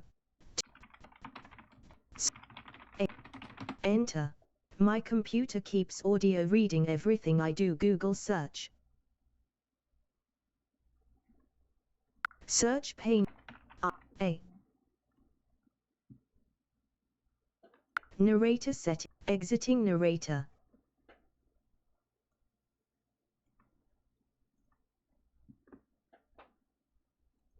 Rumble broke back into the room just to get. Holy fuck! Feed me, Dad! Holy fuck! So my narrator accidentally turned on, and I did not know how to turn it off, and it was just like ah! That was genuinely terrifying. Right. Sorry. I have to quickly get my Excel file back Oh online. my god, we had something similar the other day where the computer downstairs just randomly started playing a YouTube video at like 11 o'clock at night. Jesus, that's terrifying. What Was video? it? Actually, no, it was earlier because it was just after we finished Fandelver the other day. So it was like 1 o'clock in the morning, and it just randomly started playing like a horror story video. Ooh. It will ever be Stefan's creepy baby story. Oh, the God. baby. Oh, and what's the creepy baby story? I'll tell you another time. It's a, No, it's a good no, you will tell me now. Right, bear with me as I try and just react to it. Right, so the first big mission was in the year 1468. Do you want that to Well- be just Farrah though? Yeah, big we were mission? saying. Yeah, okay, that's fine. We'll say, what year do we want to put it in then? Well, we think Hannah should have at least one on her own, but the rest should be in arranged people were there. Yeah. Yeah, that sounds totally Well, fair to me. I mean, also you did come up with all these extra characters for the company, so they could have been in it, couldn't they? I'd like it to more be like with more characters. So I'm gonna. Who was Osdred joined later on in 1483, so it would be at least one on their own. So we'll say. Is there Well- a preference that you'd want, Hannah? Maybe we should just decide who's going to be in the last one. So we need everyone in one of them. So Weak Nigel needs to be in one of them. So it has to be very recent. Which one is that going to be? Is there a preference, Weak Nigel? Gorillas. Well, Gorillas. Yeah, that's the last Okay, one. so Then. we'll make that a very recent one then. We'll say that is. week Nigel's birthday, and I was like, I'm sure he has to be there for that. So that'll be a late one. So what was the first mission then? So we'll say that was in about. We'll say the first. This is obviously they've run other missions, but it's just the missions we're talking about. I think honestly, I think the Duchess one, my idea one, Would be the quite Guy early on. Fawkes one, would be early on. So what? Yeah, I'm going to say it's 1475. This first one happened. because So then you get the reputation, and you know, with the Duchess. But hey, I'm not that's- deciding. no, I like that. That's the first of 6 missions. Which mission should it be though? So it's the Duchess one. So The Guy Fawkes style. Have you got a name Well, for that mission? Has anyone got a name for that mission? Just a title? Duchess Fawkes. Duchess Fawkes. My Fawkes. Right. So that happened in, I'm going to say 1475. Right. This is interesting. Right. So, If we role play with just me though. It's not so much role playing it. It's more I was going to plan. I'm gonna. This is awkward because obviously you guys have joined a lot later than I expected because I expected Osdred to join a lot earlier than that, but that's fine. Let's cover missions then from 1482 when Pitch joined to most recently. So, let's do the most recent mission first, which is the Gorillas. So. I mean, Weak Nigel kind of joined earlier if it makes it easier for No, people. that's absolutely fine. No, this is just for this bit. The Gorillas. Let's do this first mission first. We can work backwards. Right. Let's say this happened in 1489 when Weak Nigel joined. And I'm going to say this is part of this section. Oh, I fucking have to. Hold on, I've got to re-get my file up now as well because everything shut down when the fucking narrator started. This is your life. God, it was fucking terrifying. Like everything I was typing, it was like, "This is Lewis's Curse of Strahd." I was like, "No, fuck off!" Oh, it did. Okay. I was gonna say I didn't save anything then. That'd be so annoying. Right. So for each of these missions, I want to have the group make combined skill challenges. So this means that you each get to choose one skill from your list of skills for this mission, and if for each skill I want you to justify how you're going to use that skill to determine how successful the mission will be. But however, with the following missions, you are not allowed to reuse the same skill. I'm going to set the DC based on how hard the mission I think it is, which I think this is probably going to be a decently hard mission. So I've got a DC in mind. So if you want to pick a skill on your character sheet that you think would have been useful to helping complete this mission, if it's I'll go through the order and then have you justify each skill to me. So pitch. So this is hunting and killing the gorillas. It is, yeah. The invisible stalker. I am concerned. I would have Pitch would act as bait for an ambush against the gorillas by performing with his musical ability to draw them out. Okay, I like that. So what skill would you use that as in like actual skill on your character sheet?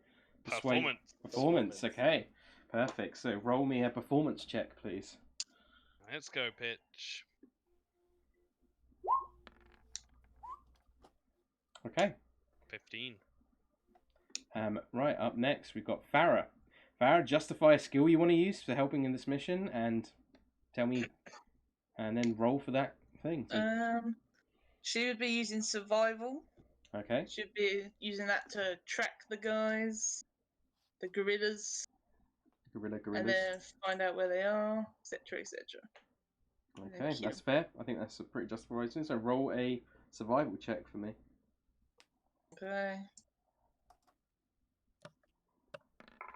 Oh, thank God for that. Okay. Because it's hard with not everyone involved, I'm going to say we'll carry on with Osdred. If you want to justify a skill for me, and These are actual gorillas, right? I'm going to say that they are. Tom, do you know any gorilla-type creatures?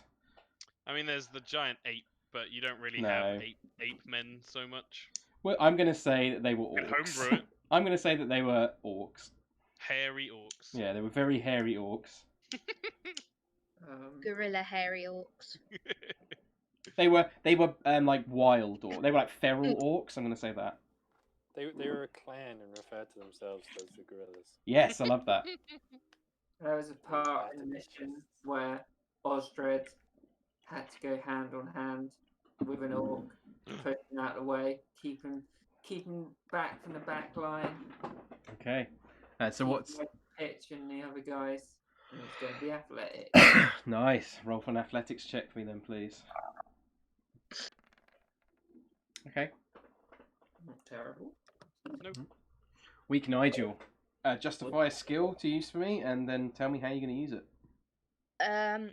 His berserker rage.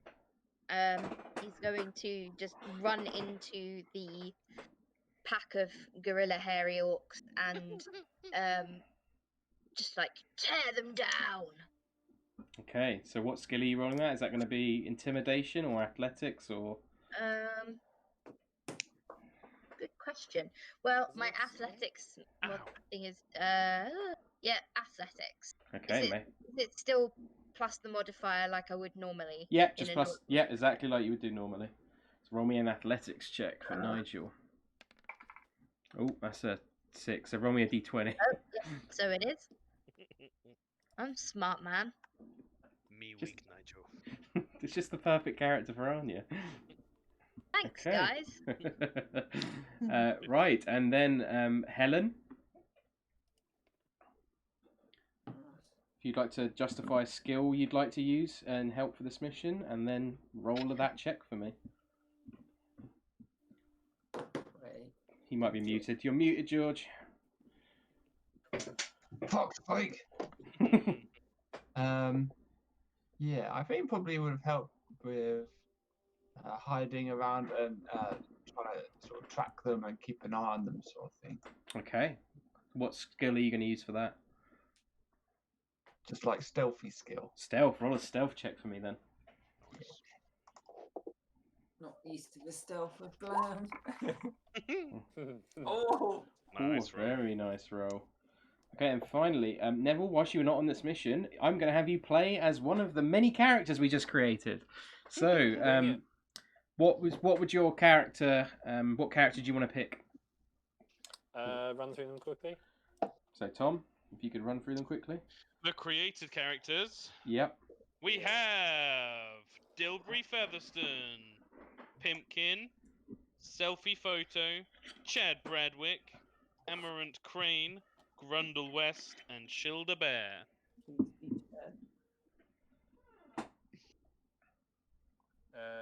Have you got races and classes? Yeah, I mean, some of them aren't really combat-y, so I'll leave those ones out. Pimpkin's a wizard, Stoutheart Halfling. Selfie Photo, I don't think has a combat Not role. really. She kind of paints stuff. Chad Bradwick's a human. He's Fighter. 18. He's a fighter. He's the best. Amaranth Crane's a warlock, tall, dark, and handsome, and mysterious. Grundle West does mostly just admin, but I can imagine him hitting stuff. And Shilda Bear's an air ganassi, and she's a masseuse, and she's an old lady, so probably not. So it's like Pimpkin or Chad or Amaranth, really. Amaranth would have used his magic.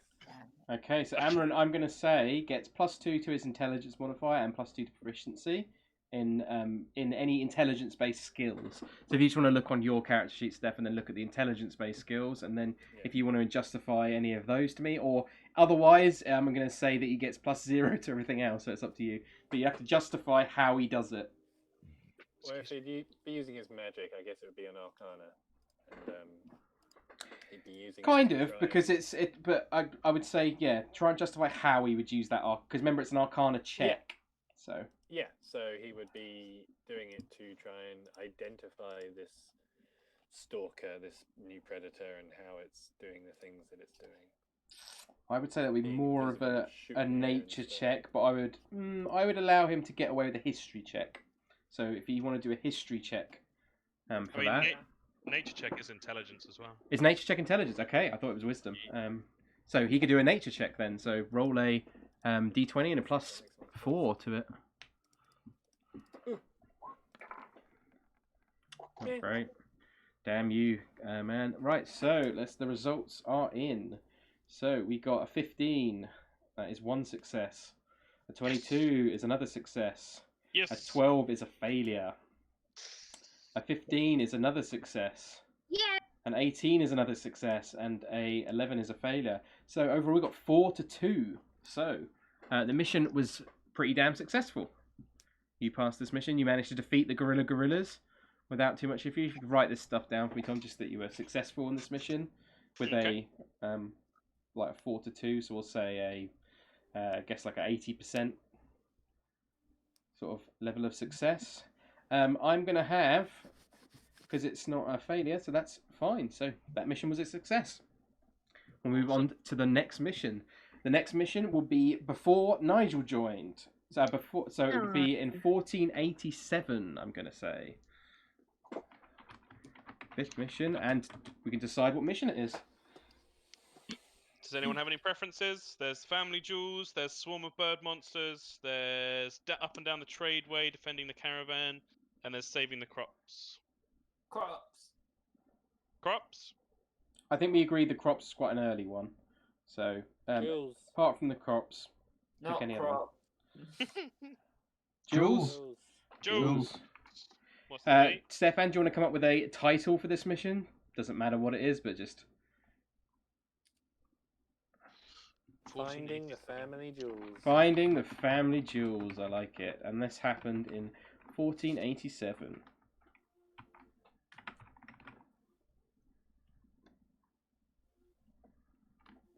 Right. We'll start at pitch. Pitch. You can use any skill apart from performance. You've already used performance, so. Okay.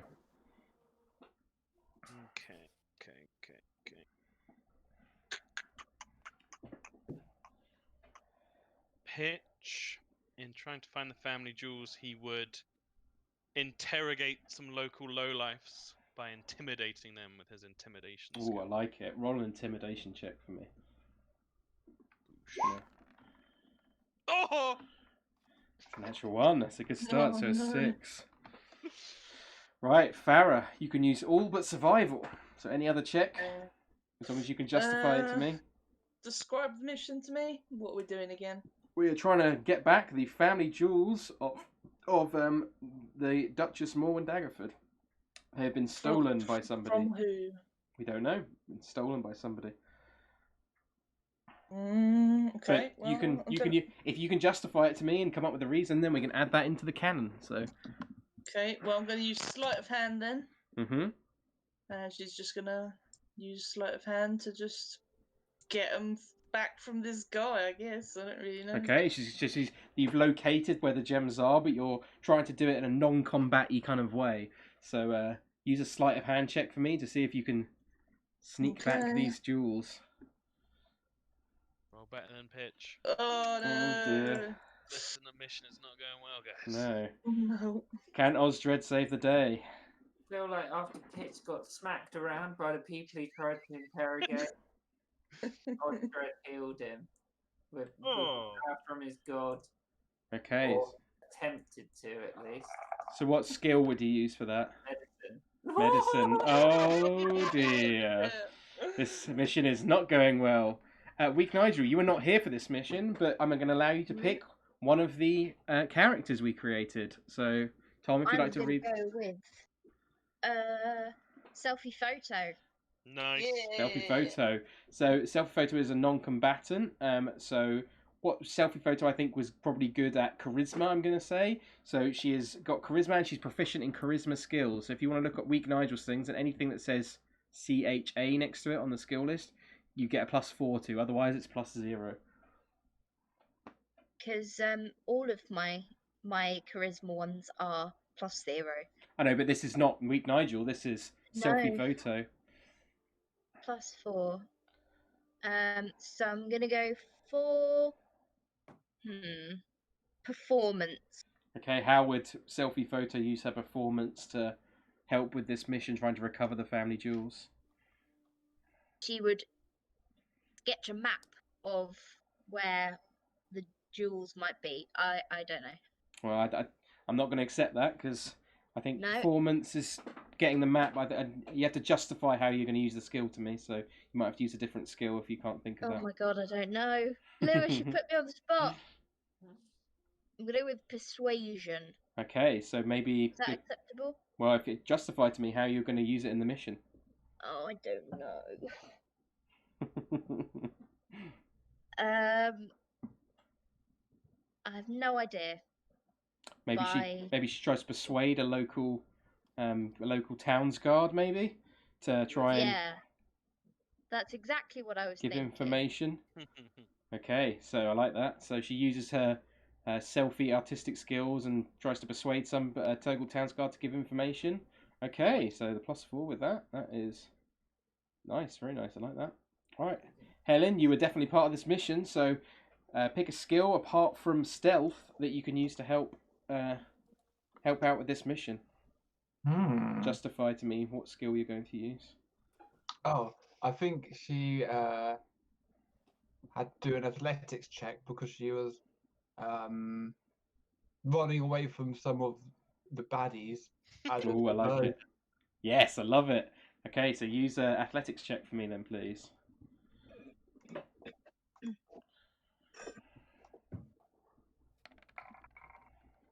Okay. Nice.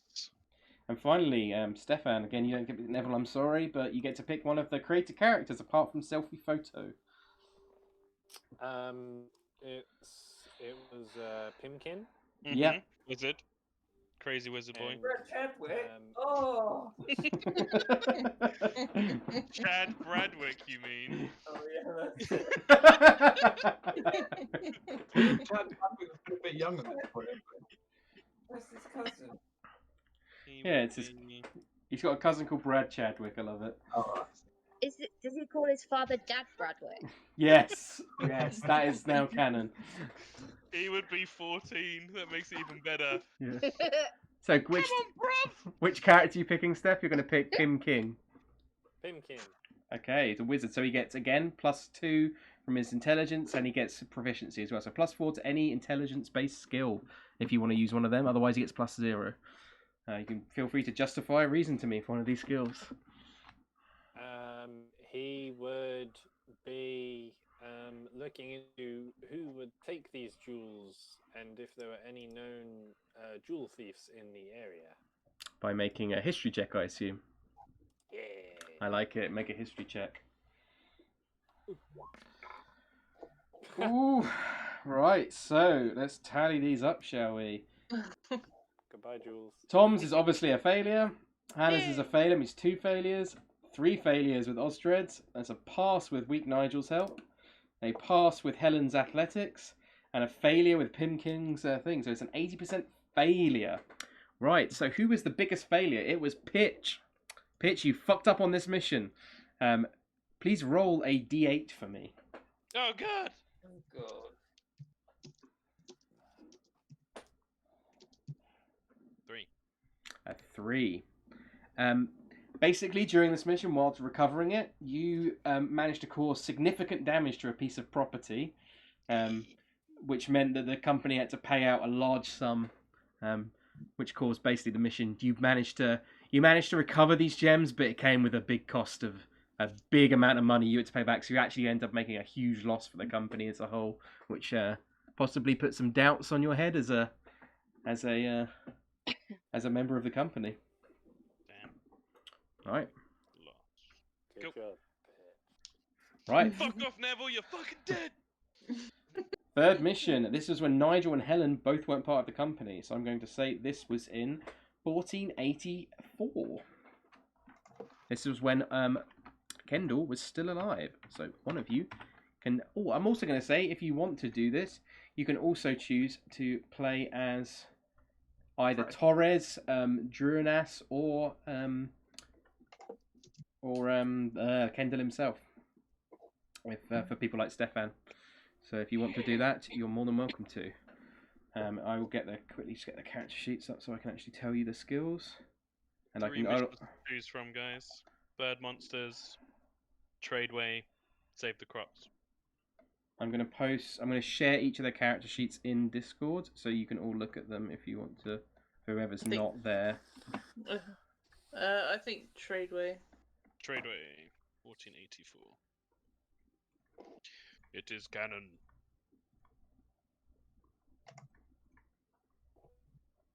Bear with me 1 second. There's Druanas, there's Torres, and finally, good old Kendall himself. If it ever wants to fucking load. Like Kendall, Kieran doesn't. That's Ian Green. Oh, why is this taking so long to load? Hopefully it'll just let me copy and paste it from the top. Hopefully that works. If that link doesn't work, Stefan, or somebody, can they let me know? Oh, it's come up finally. Never mind. I can repost it. Yeah, it works anyway. Oh, it works anyway. Fantastic. So, like I said, weak Nigel, and obviously Stefan and now Helen were not part of these missions. This next mission. So, which mission are we doing next, guys? The one in 1484. Up and down the tradeway, defending assets. Ankegs attacked the caravan. Blacksmith's goods had to go around the long way. They were on their way to noble friends. Okay, please give me a title for this mission. Please pitch. Dog caravan. Highway Trials. Highway What? Trials. I love it. That is Yeah. great. Thank you, George. Highway Trials. What's wrong with big caravan? I didn't hear it, honestly. I mean, it's terrible, but I was Right. trying to make Ankeg work somehow. Caravan So, keg. There you go. right, I'm just going to put a little thing in for this next mission so I know to... right, first up is Pitch. You can use any skill apart from performance or intimidation. I think this might try and be a more combat-y one.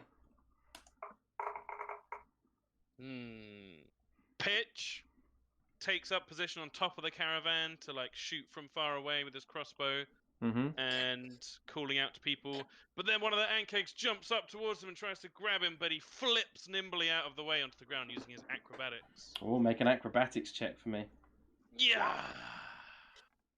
Oh, Not dear. so much. Yeah, not so much. Right, so up next is Farrah. Farrah, please justify a skill you can use. You can't use survival or sleight of hand. I notices Pitch getting wrestled to the ground, so she's using medicine. Okay. Make a medicine check for me then, please. Ooh, very nice. Osdred, you're up next. Osdred studied the trade way before, and he knows points where they're likely to get jumped. Okay. You know, What's it's extra dangerous, so I'm going to use history. use history? Do a history check for me. Okay, not too bad. Too bad. Better Pitch. Weak Nigel, you were not part of this mission, but feel free to pick Druinas Torres Kendall or one of the created characters we made earlier today.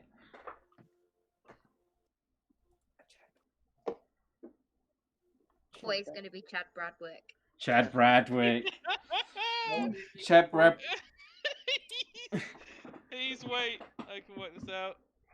1484. So it's wait 10 7.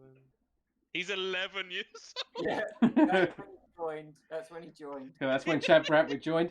I'm going to say because he was 11 years old, he has -2 to all his things and isn't proficient in them. Oh. So, please roll me justify a skill to me that Chad Bradwick would have used, and -2 to that. I'm not Chad really sure it's going to Bradwick's be got a skill, to be honest. But like, he's gonna like square up to the. I don't actually know what you're calling them. The keg thingies. Pancakes, Pancakes. they're basically giant That. insect creatures. Yeah. Spit acid. Listen here, you fucking pit squeaks! Get the fuck out of here! Intimidation check, I assume. Do an I'm not- intimidation. I'm Chad guessing Bradwick. it'll. I'm It's gonna- still with -2. -2, but actually, because you roleplayed that, I'm going to give you advantage. No. Aww, thank you. Come on, Chad. Come on. Oh shit, what am I doing? Ah! I've accidentally made the screen big. The legend is born. Oh, oh, it's not bad. It's good. 16. That's why they kept him. Oh! See this little pimply boy just like, yeah, fuck off. Right. Right, Helen, you were not part of this mission, but feel free to pick Druinas, Torres, Kendall, or one of the characters we created to see if you can justify a skill. Oh, let me. I think I choose Druinas. Druinas, okay. How did Druinas help in this mission?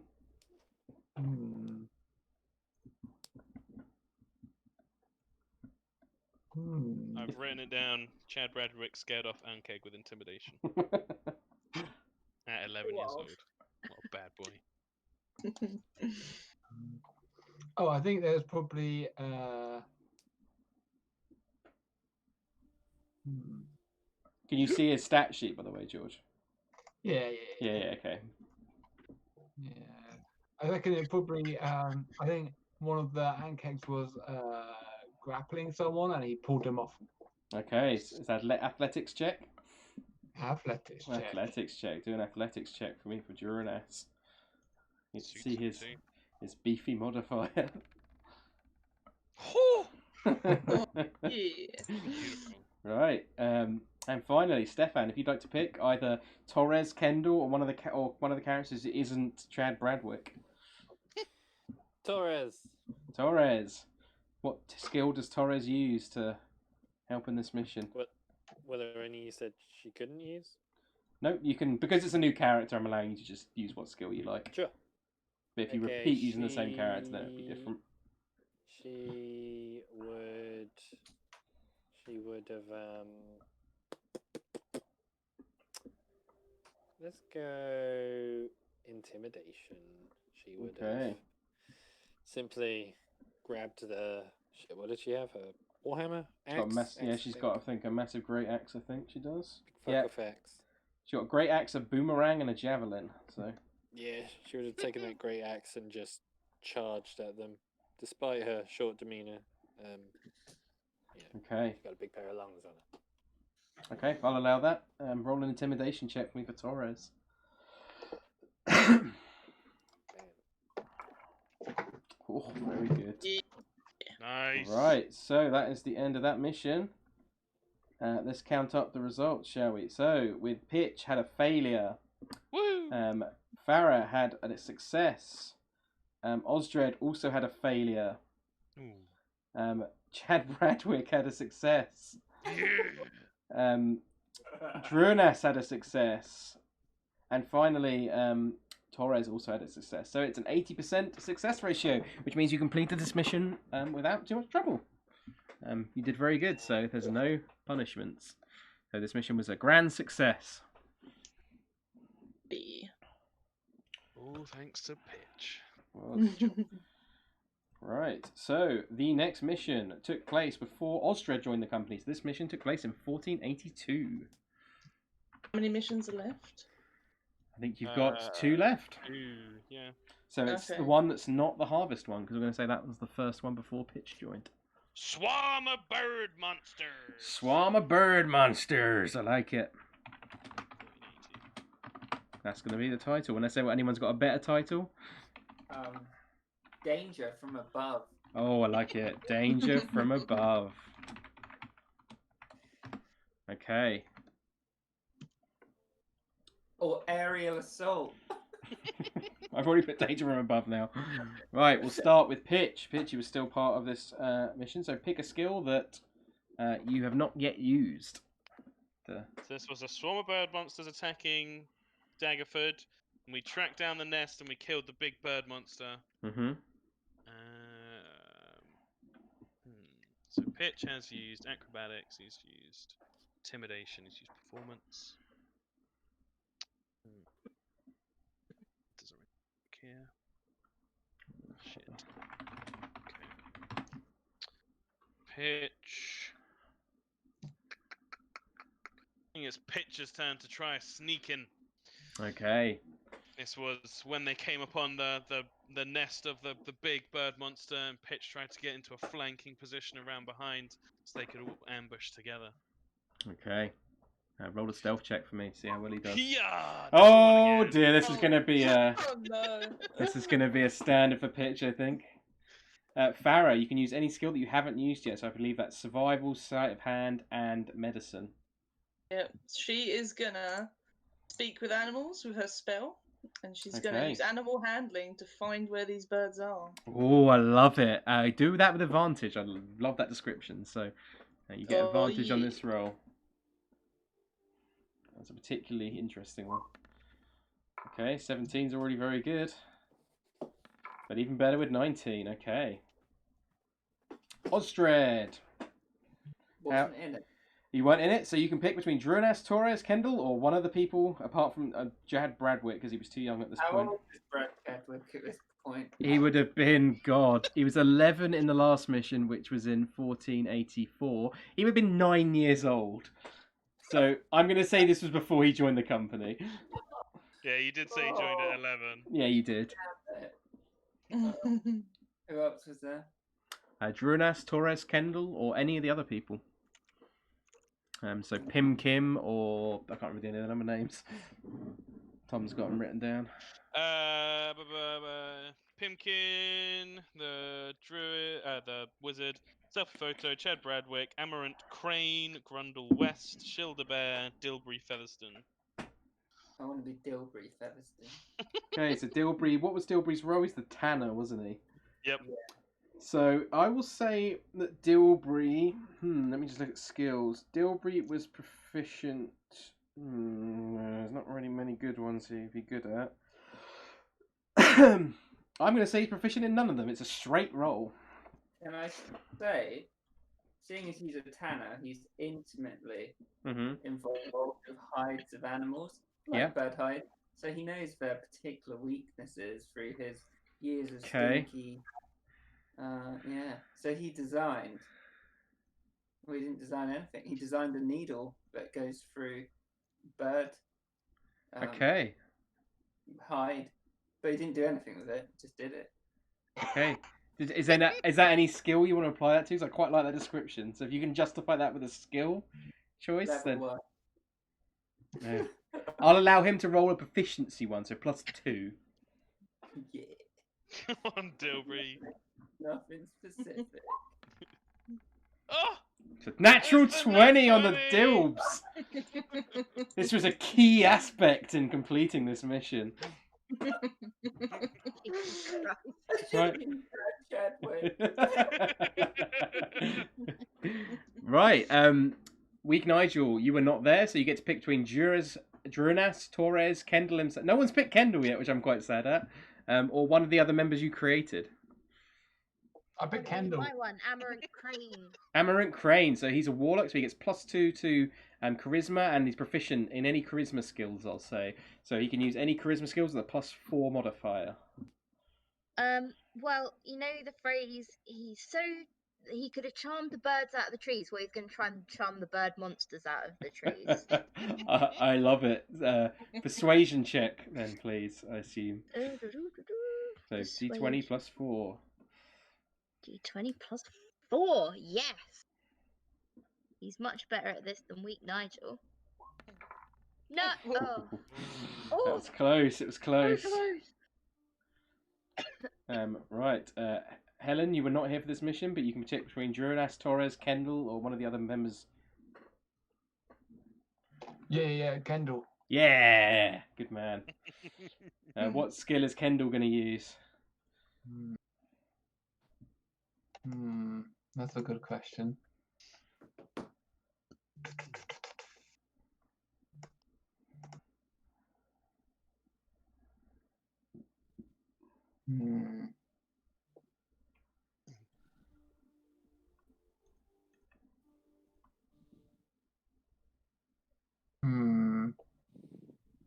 Think.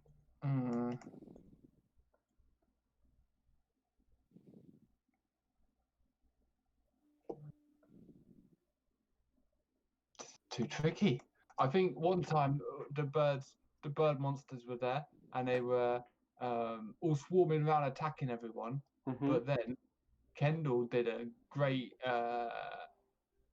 loud shouty thing, and he scared them all off with his big intimidating presence. Okay, an intimidation check for me for Kendall then, please. Yeah. Go on, Kendall.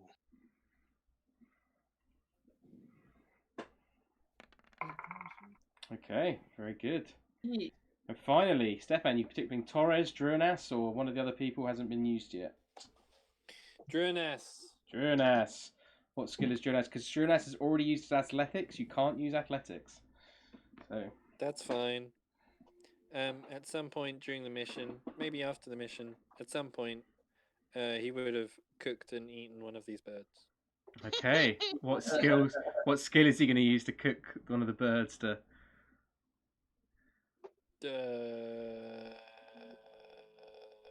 Survival? Okay, I'll allow it. And what benefit did this have to the mission? Try and justify it to me. He could feed everyone. He'd be like, "They taste great. Everyone dig in." Okay, I'll allow. I'll say that your rations were destroyed by the bird monsters, and you needed food to get back to the camp because you're out in the mountains. So I'll allow it. So roll a survival check, but I'm going to say with disadvantage and you rolled a natural one anyway. The first roll. Join me. Right. So because of the natural ones, they count as 2 failures. So this is going to be interesting. You're welcome, guys. Pitch got 2 failures. Farrah got 1 success. The natural 20 though counted as 2 successes. So that's 3 successes. Dilbury. 4 successes, 5 successes. 5 successes to 4 losses. However, because there were 2 natural ones, Stefan, please roll a d8, and Pitch, please roll a d8. Oh man, Bitch is gonna be the pariah. I got an 8. Stefan 8. got a 7. Okay, a 7 and an 8. Okay, so you got an 8, Tom, did you say? Yep. Okay, on the way to this mission, you accidentally set fire to one of the wagons. Oh my god. And therefore the mission actually had to be abandoned until a later date, which cost a little bit of respect for those who set it for you. But the mission was still a success, so overall. And also, Stefan, Kendall, no, you picked Durinas, didn't you? Durinas, he accidentally gave wrong directions to the location on the second time, which means it took even longer. So the mission, whilst was a success, and it was a success, it was a tight one. It still had a little bit of problems along the way, shall we say? Man, what's this company famous for? Being late. Hey, they Renamed to National Rail. they've still got all their missions completed though. They've still got all the missions completed so far. And these are just some of them, and there's one more. So this is the first of them. This is before Pitch joined, so Farrah is the only member at this point. So first of the 6 missions. This is the Duchess with Duchess Forks with the harvest. So Pitch, you were not here for this mission, so feel free to pick either from Drunas, Torres, Kendall, or one of the other characters. There are 2 more, I will say, because there's 6 rather than 5. Oh, my bad. Did I miscount? 1, 2, 3. You're right. So there is another one. There's the Crops one, then there's the Guy Fawkes style one. Okay, so the Crops one. Which was the difference between the Crops one and the Fawkes one? I can't remember now. Guy Fawkes was a plot directly against the Duchess, like a Guy That's Fawkes correct. style. I'm going to say that's in 1477.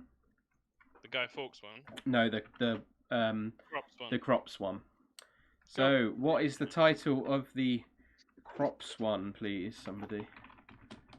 Anyone got any Against good? the Grain. Oh God! It's... I'm I'll give you advantage for that one, Tom. That was Yay! I fucking need it. Double one. right. So Pitch was not here for this mission. So, Drunas, Torres, Kendall, or one of the other members. Kendall. Kendall is used intimidation, so you cannot use intimidation. Okay, so we're stopping this harvest cult, huh? I'm gonna say they track the harvest cult down to a barn location, and as they go inside, it's a trap, and the cult try to rain down like a grain silo worth of grain just whoosh, on top of them. Ooh, But love Kendall manages to pull up a nearby old wooden door and shelter some of the group using his strength and athletics. it. Okay, make an athletics check with Kendall then, please. Yeah, with advantage. With advantage, yeah. Very 25. nice.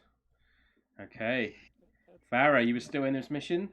You cannot use sleight of hand. You cannot use medicine. You cannot use... God, I can't remember which one these use. Survival, and you cannot use... What other ones was it? Right, I got one. You got one. Okay, cool. I got one. Okay. So Farrah is gonna turn into a tiger, and Oh, she is gonna climb up onto this roof of this barn and use her acrobatics to fucking jump on people. okay, make an acrobatics check. Okay. El Tigre. Okay, not too bad. Right, Osdred, you were not here of this mission, so but you can use Drunas, Torres, or one of the other members, apart from Chad Bradwick, because he was too young and had not joined at this point. Who else was there with the minor characters? You can pick. So Dilbury, Pimpkin, Selfie Photo, Chad Bradwick, Amaranth Crane, Grundle West, Shielder Bear.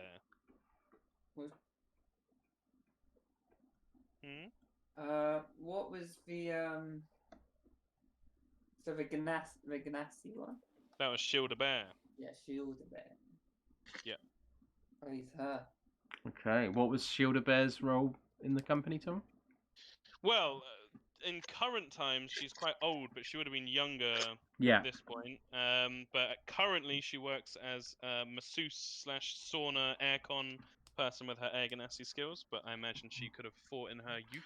Okay, I'll say that's fair. I will say in her youth she was a dexterous person, so she gets proficiency with any dexterous skills and +2 to her dexterity. So if you can find any dexterity skills, you get I was +4 going to to it. say before this mission,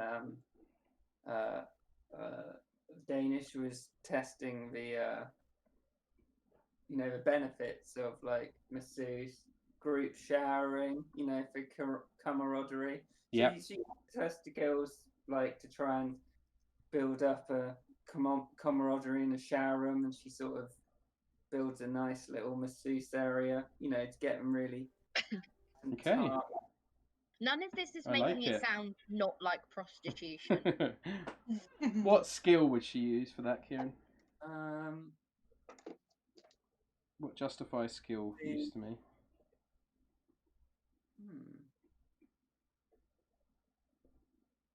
Not probably Steamy sex. right hand. Yeah, exactly.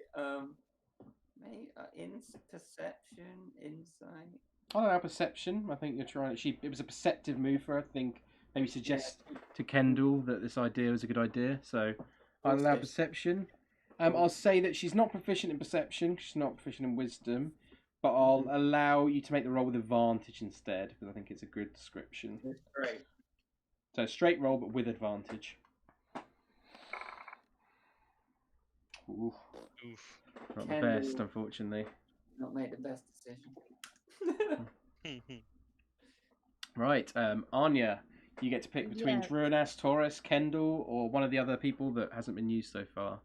I'm going to go for Kendall. Kendall, okay. Kendall has used athletics and intimidation, so any of his other skills you want to use and justify them to me. I thought Tom did that just a minute ago, actually.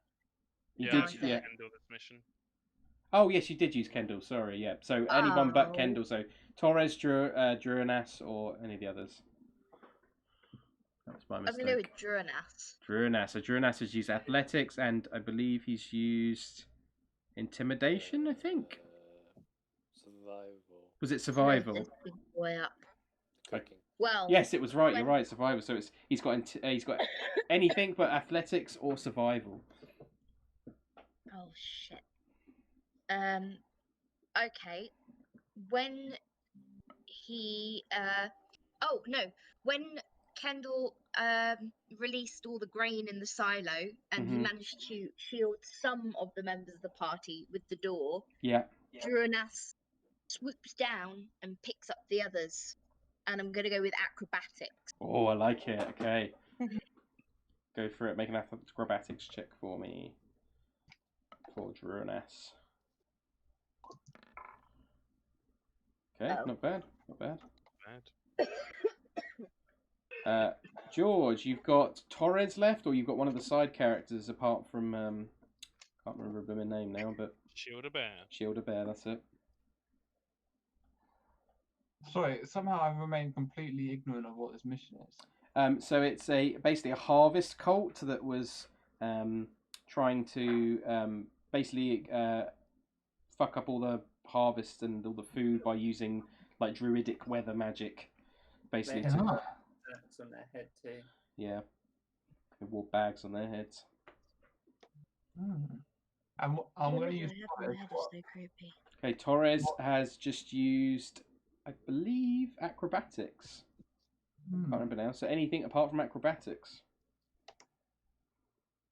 No, it was intimidation, not acrobatics. So if she charged at the Ankeg, I remember now. It's anything but intimidation.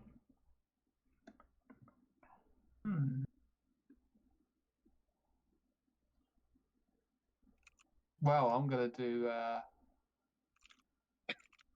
good old-fashioned.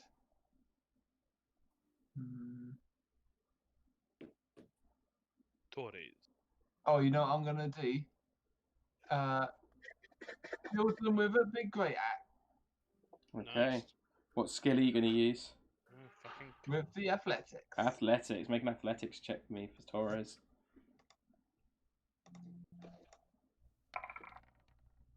Oh, the Hey, nat oh. 20. Very nice. And finally, it is Stefan. You've got a pick of. You can't pick any of the three main ones. They've already been chosen, but you can pick anyone but Shielder Bearers and or Chad Bradwick. Selfie photo. Selfie photo. Okay, how does selfie photo help in this mission? So the leader of this evil cult is about to try and get away with his nefarious plans. Mhm. But selfie photo, in quite an opportune moment, manages, or at least tries, to entrap him by just smashing a canvas over him. Okay, I like it. What skill is That's she going to such use? good imagery. That would be.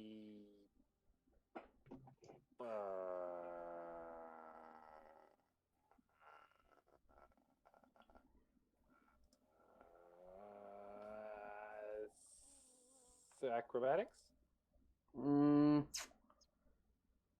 don't think it would be acrobatics, but I will allow you to do a general dexterity check. So it would be +0 for her because she's not particularly dexterous. But I will say, because of the description, you get advantage. Because I thought it was a cool description.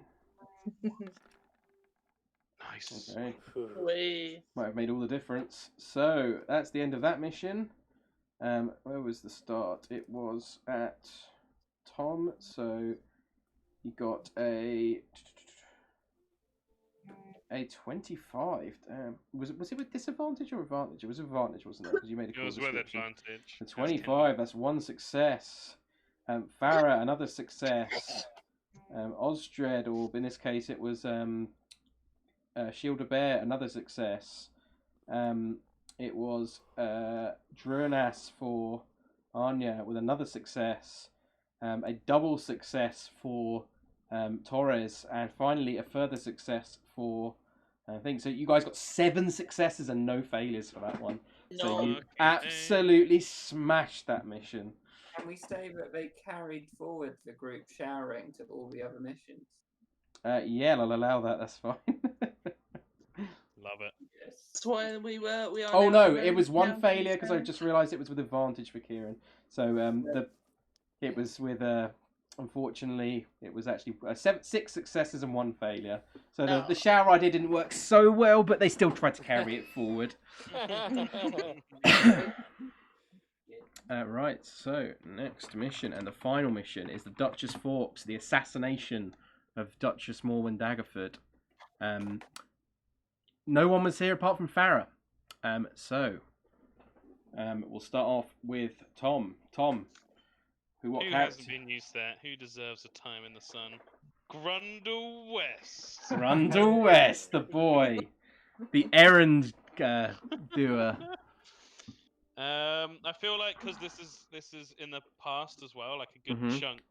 At this point, he's just like a spotty intern coming in, doing the admin, bringing the coffee, bringing the shopping in. I love it. Never really grew beyond that role, did he? Really? No.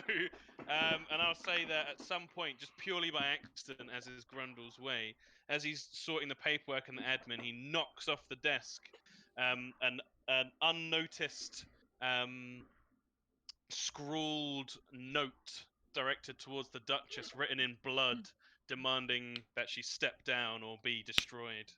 Okay, what skill was he going to use for that? Knocking shit over.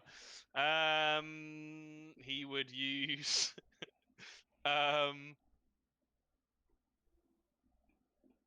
what's like a pig-headed skill?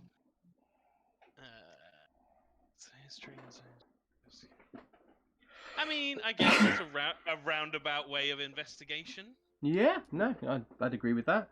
I'm going to say, because he's a particularly good eye for picking out stuff in like shops and stuff, and he has to be quite aware of things, Grundle West has got a good eye for things, so he spotted this. So I think he's proficient in investigation, so he's actually get +2 to this. Nice. Let's go. Yes. Okay, very nice. Good job, Grundle. Farrah, you are still part of this mission. Any skill you haven't used, which is a lot now. Wait, what year is this? This is in the year 1475. 95. How old would Farrah be? She would have been 23. Okay. No, yeah, 22, sorry. 22. No, that's still fine. No. So she's going to use her perception Mm-hmm. Okay. to seek out these Guy Fawkes. Okay, so she's looking out for the enemies. Please make a perception check for me then, for Farrah. Oh, Not great. not very perception. Right, Kieran, you've got the option of Torres, Kendall, Duranas, or one of the other people who isn't Gundle West. I'll be.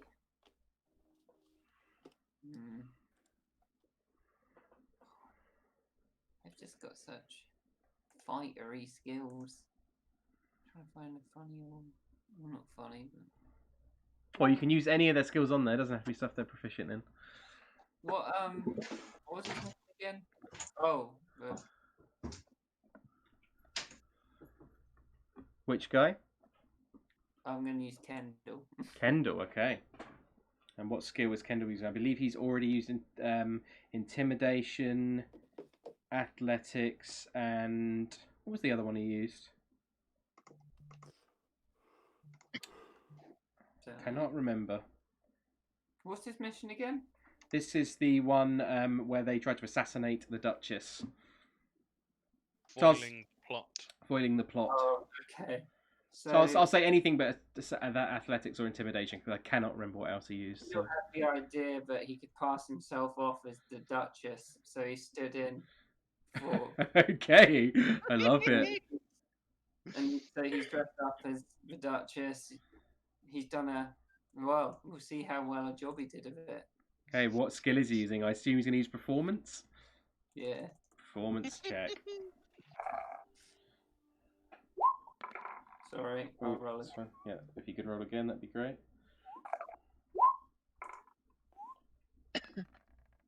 Oh. Okay. Alright, he's called you Hannah then. Anja, you cannot use Kendall, but you've got Torres, Duras, or any other person apart from Chad Bradwick or Grundle West. I kind of want to go for Shield a Bear. Shield a Bear, yep, that's fine. So Shield a Bear was she was the masseuse, so she is proficient. She's got dexterity, so she's got plus because she was younger at this point. I think she's got +4 to any dexterity skills. Nice. I kind of want to go with she gives everyone a massage to calm them down before the mission, but that seems really dumb. It's up Maybe to you. she could use her dexterity to disrupt the line of gunpowder, or she could empty out the gunpowder from the barrels without them noticing or something. Ooh, okay. What skill would she use for that? Ooh, I've got one in mind that I think would be quite cool. but I'll sleight of see. hand? Yes, that's the one I was thinking of as well. And since you cottoned on, I'll give you advantage on this roll because I think that's a cool idea. Is it just 0 for the modifier? No, she gets +4 because she's proficient in dexterity skills and. Oh yeah, of course. Sorry, you did That's say all right. that. I just am an idiot. Nice. Good start. Advantage though. Oh. Ooh, very nice. Right, next one up is George. George, you've got Torres, Druanas, or you've got anyone but Grundle West or Shield a Bear or Chad Bradwick. Oh. Maybe Druanas? Druanas, okay. Druanas has used athletics, intimidation, and survival. So any skills apart from that. Oh, I see.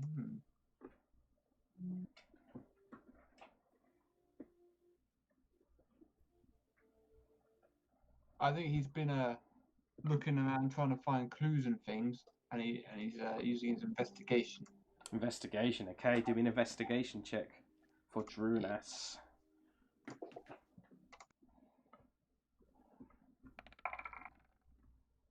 Very nice. Not bad at all. And finally, Stefan, you've got the choice of Torres or anyone but Chad Bradwick, Grundle West, or Shielder Bear. Did you say not Grundle West? Not Grundle West, no. Tom used Grundle West. Yeah. I'm a Grundle West main. Let's go Torres again. Torres, okay. What skill is Torres? She cannot use intimidation, athletics, or acrobatics, I believe, at this point. Is there any other skill? She would be straight up guarding the Duchess. Okay. And as the guard, she'll be keeping an eye out for anyone who even tries to approach them. Wait, Okay. she See got if any the Duchess or Kendall dressed up as the Duchess? Yeah, it's a good point. Is it the actual Duchess who's separate? Either. We'll say the actual Duchess, because Kendall can probably defend himself. Yeah, exactly. So she would, be using her insight. Insight, okay, I like it. Roll me an insight check as Torres, then. Shit. I suppose she didn't have anything on there, I suppose. Oh, wait. She got +2 to insight. 2. Cool. Thank you. Okay, ooh, not so good. Right, that is the end of that mission. So, we got one success with Tom. We've got a failure from Hannah. We got a failure from Kieran as Kendall. We got a pass from Anja. We got a pass from George. And we got a failure from Stefan. It's 50-50. Who had the worst roll? So this is a mission is you managed to succeed and save the Duchess, but something went wrong. So who got the lowest roll? Only Kieran dressed as the Duchess. I think it was No, Hannah, you got the lowest roll. So Hannah, please roll me a D8. Yeah, not just pitch. D8.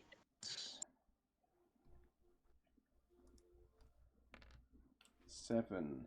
I'm going to say re-roll because we already had a 7. Sorry, I can't. How many have we used actually? 1, 2, 3, I think. 3. So actually roll a. Well, does 5 work? Yeah, roll me a D6 and then re-roll ones or 5. Let's do 5. Oh yes, this is a funny one.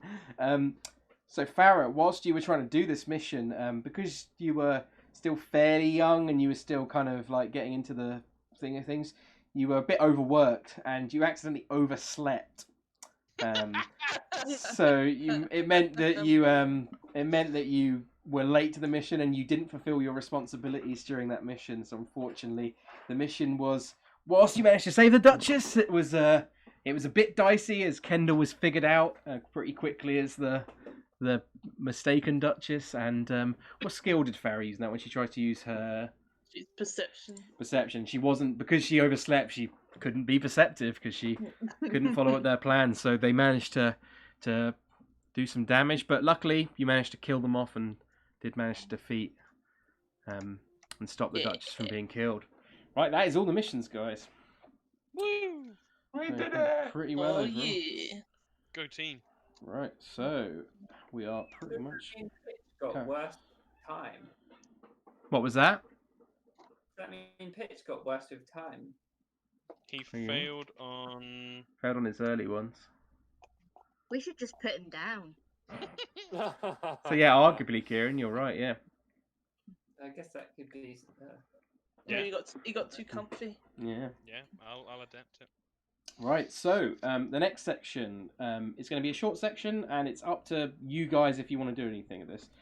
This section is basically if any of you want to role play out specific scenes with any of the characters, like Kendall, or with each other, for any moments you might have had with each other or anything, then this is the time to decide. So I'll start with you, Tom. Do you want to role play out any specific scenes as a group?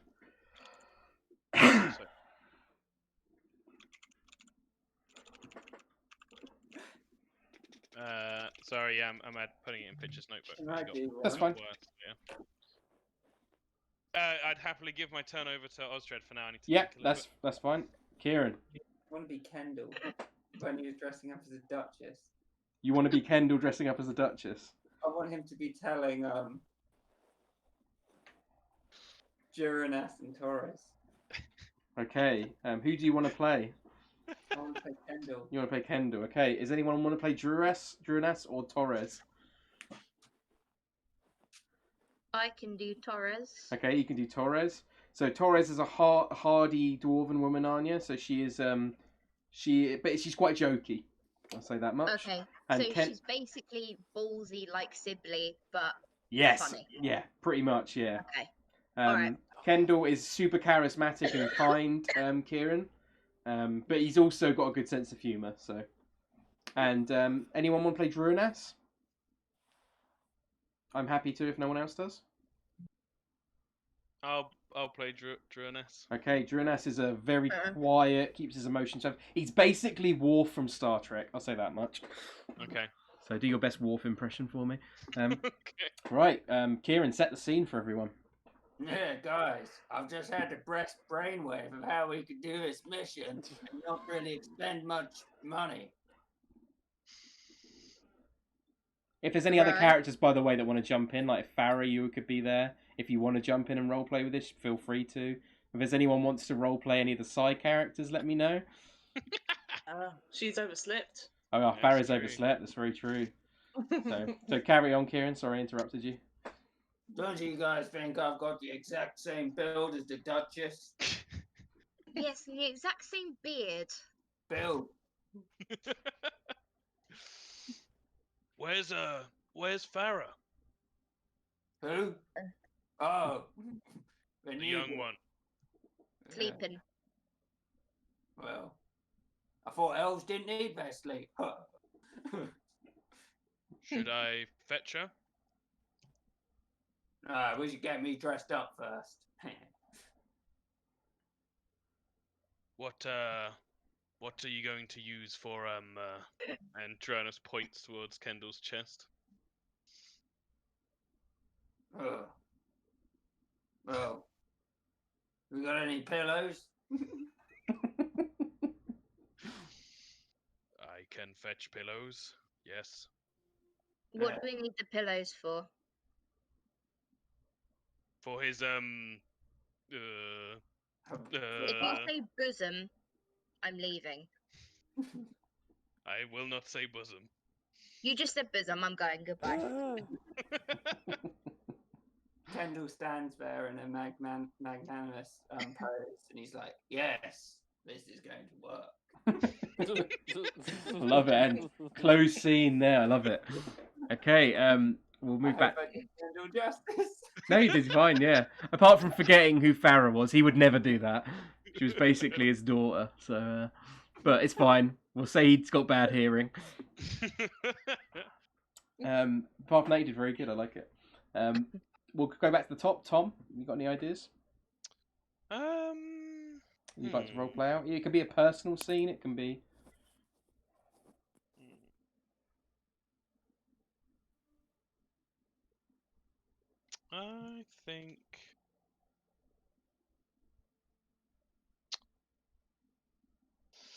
I think I would like to play the scene where Pitch is first inducted into the Iron Oath. Okay, set the scene for me. I think I see it as Pitch. I see it as Kendall, Drunas, and Torres sat behind a table. They've set up a stool in Waterdeep, in a like a plaza in Waterdeep, and they've set it up and they're looking for recruits, and it's been a pretty dry pickings for the day, and it's the end of the day. They're kind of bored and tired. Farrah's sort of around but hanging back, and Pitch nervously approaches and steps up to announce himself. Okay, does anyone want to play Kendall? I don't think I can do justice. Okay. I'll do Kendall. Does anyone want to play Drunas? So, You can play Drunas? Okay, like I said, Drunas before is... Have you watched Star Trek, Anja? no, That's hard. sorry. That's fine. He's basically a very... He's a hard man, but he's very quiet. He's very reserved. Oh, but okay. he doesn't talk much, so... It'd be like that Okay. would be an ecumenical matter. He's basically the opposite of me. He's very quiet, very very stern, very kind of yeah. Yeah. But he also very loyal. He'd give his life for anyone. Okay. Just make sure you put your deepest voice on. Yeah. Does anyone want to play? Okay. Does anyone want to play Torres? You want to play Torres, Kieran? Not really. No. Anyone else? Need somebody.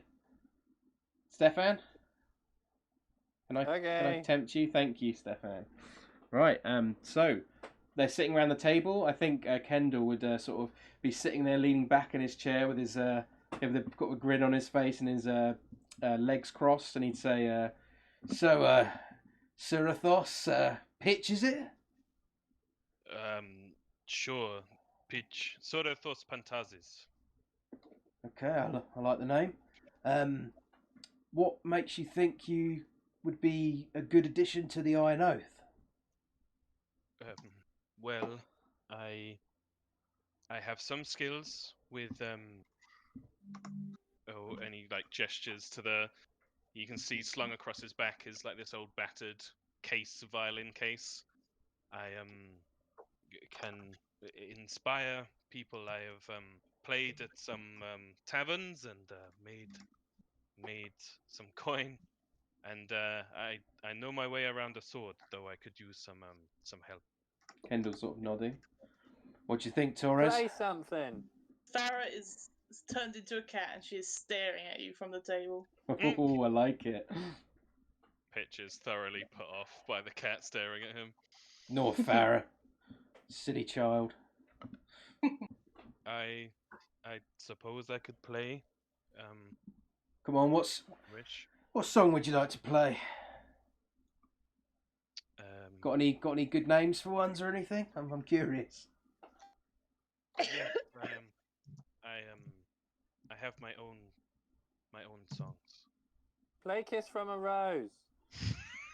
You'd always go on about that one, Torres. Come on, we this guy's got original talent. Let's foster that. Come on then. What? Play. Would you prefer a happy song or a sad song? The taverns always want the happy song. What do you want, boy? That's what I care about. Like the sad song.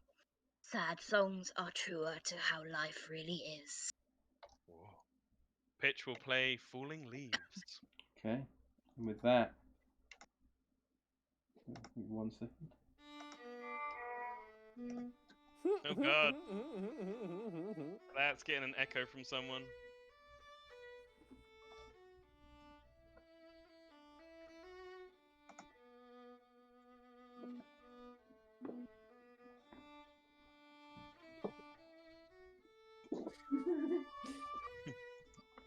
Torres starts yawning.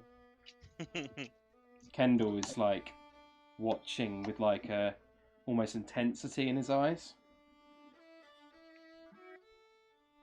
Damn it, George. God damn it. Mute your mic, George. I am muting it. Good boy.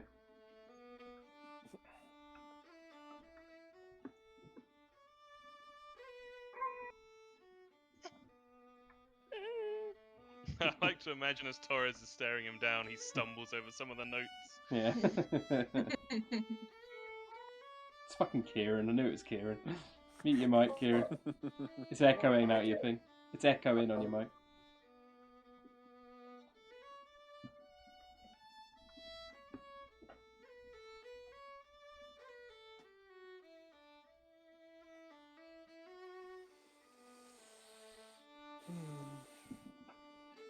Yeah, if Pitch sees Torres like yawning and rolling her eyes, he'd stop. But She's rattling. I tell you now, Kendall is not. He's like really intensely looking at you, and he's like nodding his head like really clearly. Do you keep going? Farrah No, Pitch stops. Okay. He does notice Kendall and Farrah, but Torres is a powerful presence. You said you can use. Shut up, Torres. I like that boy. Alright. Just kind of backs up like. Thank you. I am. Got a lot of talent. Not had playing brought me that much feeling in number of years. Thank you. I wish to improve. I'm sure with time you will. Torres is right though. The time of the sword will be important as well, but we could use a musician. I think he turns to Torres and Druanes and he says, "Any objections?" It is always important to nurture the soul as well as the sword. Agreed. Oh my god. Yeah, bet you didn't know I could be this profound. Torres, any issues? Yeah, as long as you can swing a sword better than that thing. Kendall rolls his eyes. She'll like you once you get to know her, don't worry. Right, welcome to the Iron Oath. And he puts a big hand out over the table. Pitch's demeanor changes and grins and reaches out to clasp his hand. Thank you. Right, with that, we'll end the scene there. Yay! Very nice, I like that. Point of inspiration for Pitch there. Oh! Fucking A. Thank you. Farrah, any scenes you would like to role play out? None that I can really think of, to be honest. Don't have to. It's completely up to you. It's just to enhance anything that you would like to have before the campaign starts. That sort of. It doesn't have to be something the group know either. It can be something personal and quiet that doesn't have to have much reference points. So. I suppose you could do like a training session with Danish. Okay, just with Danish or anyone else? I think she would have trained with just Danish on the occasion. Is this what year is this? Just so I know for reference. It would have been early on. Should we say 1469? Sure. How old? She would have been 16. Yeah. Okay. Okay. So Sorry, officer, I did not hear here.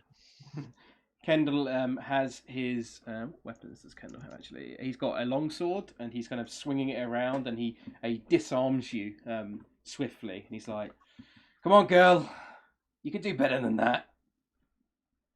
I'm trying. You're stronger than me. Well, disarm me. She like, what weapons has she got? Hang on. She uses a scimitar and she like brings it up to the side and she like swings it downward to try and knock the sword out of your hand. Okay, make a dexterity check with your just make an attack roll with the scimitar for me. Okay. Come on, Farrah. Should I reduce it for age? No, I think it's okay. I'll allow you to. She's got a +6. I'm just saying. Okay, I'll say don't add your proficiency modifier then if you don't want to do that because you're not proficient with the weapon yet. So yeah, just a general dexterity. Okay, you try and disarm him, but he just slaps you away. And he's like, "Come on, girl, I taught you really well. I've seen you do it better than yourself." Okay. She gets a little bit more at that, and she does it again. Okay. A bit more determination, so I'm plussing a 1. Yeah, do it. Yeah. I love it. In fact, I'm going to give you advantage because I really like that you did that. So, okay, what is that? That is a 9. Now again, you try and do it, and he disarms again. He's like, "Come on, Farrah, can't disarm an old man like me."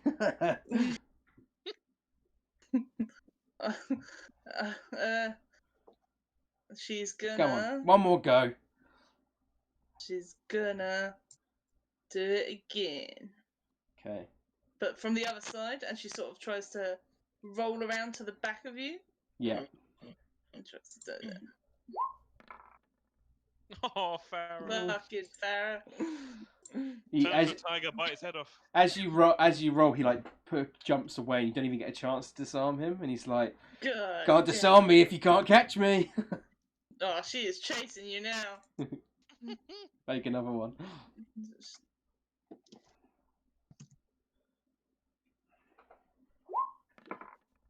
And with that, you catch up to him, and he puts it down the sword, and you flick it up out of his hand, and you catch it in your other hand.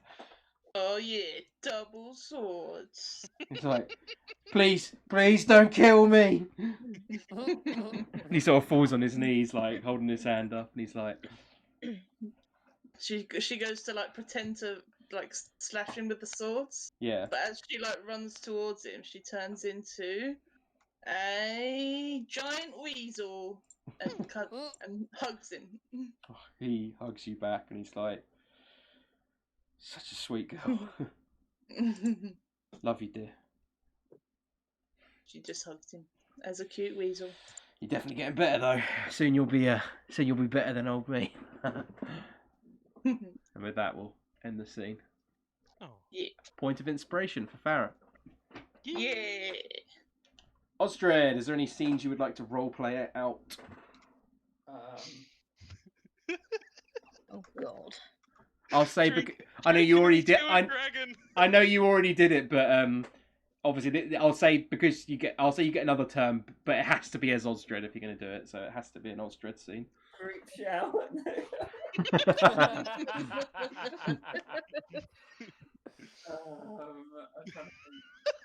Do it, man. Group shower. I'm down.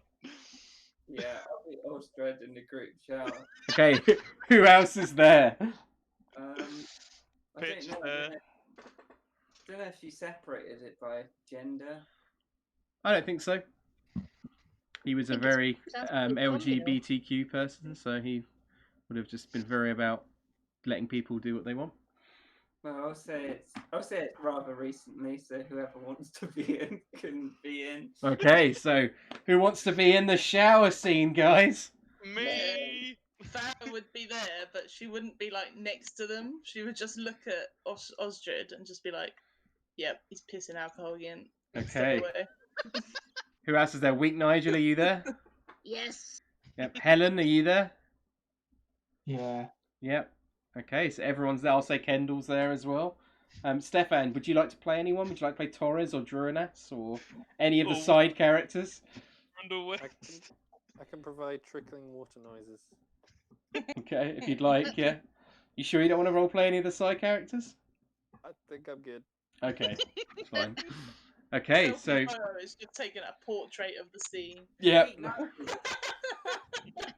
I want you to be the masseuse. Oh wait, this would have been after Kendall's death though. So Kendall is not in the scene. So I will play Torres. I'll say. Nigel be there. That's what Weak Nigel. That's what she said. Yeah. Nice. He takes part in all group activities. Okay, Kieran, if you could set the scene for me, please. Osdred standing under.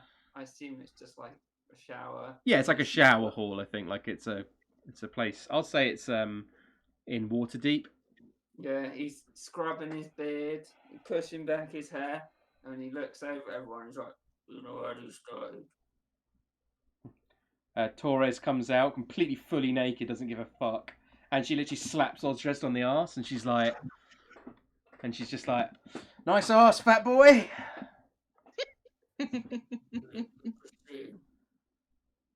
What did he say? I didn't hear. He lagged out. So. Yes, do the whole campaign like this. Does anyone else come in? Yeah.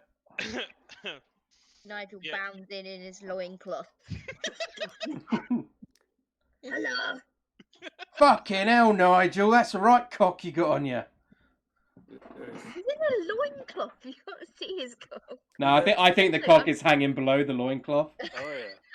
Nigel, we spoke about this. You need the bigger loincloth. No, but it chafe. You're... Nigel, and he's like, "Be careful, that's like a weapon." I cannot understand Osdred at all.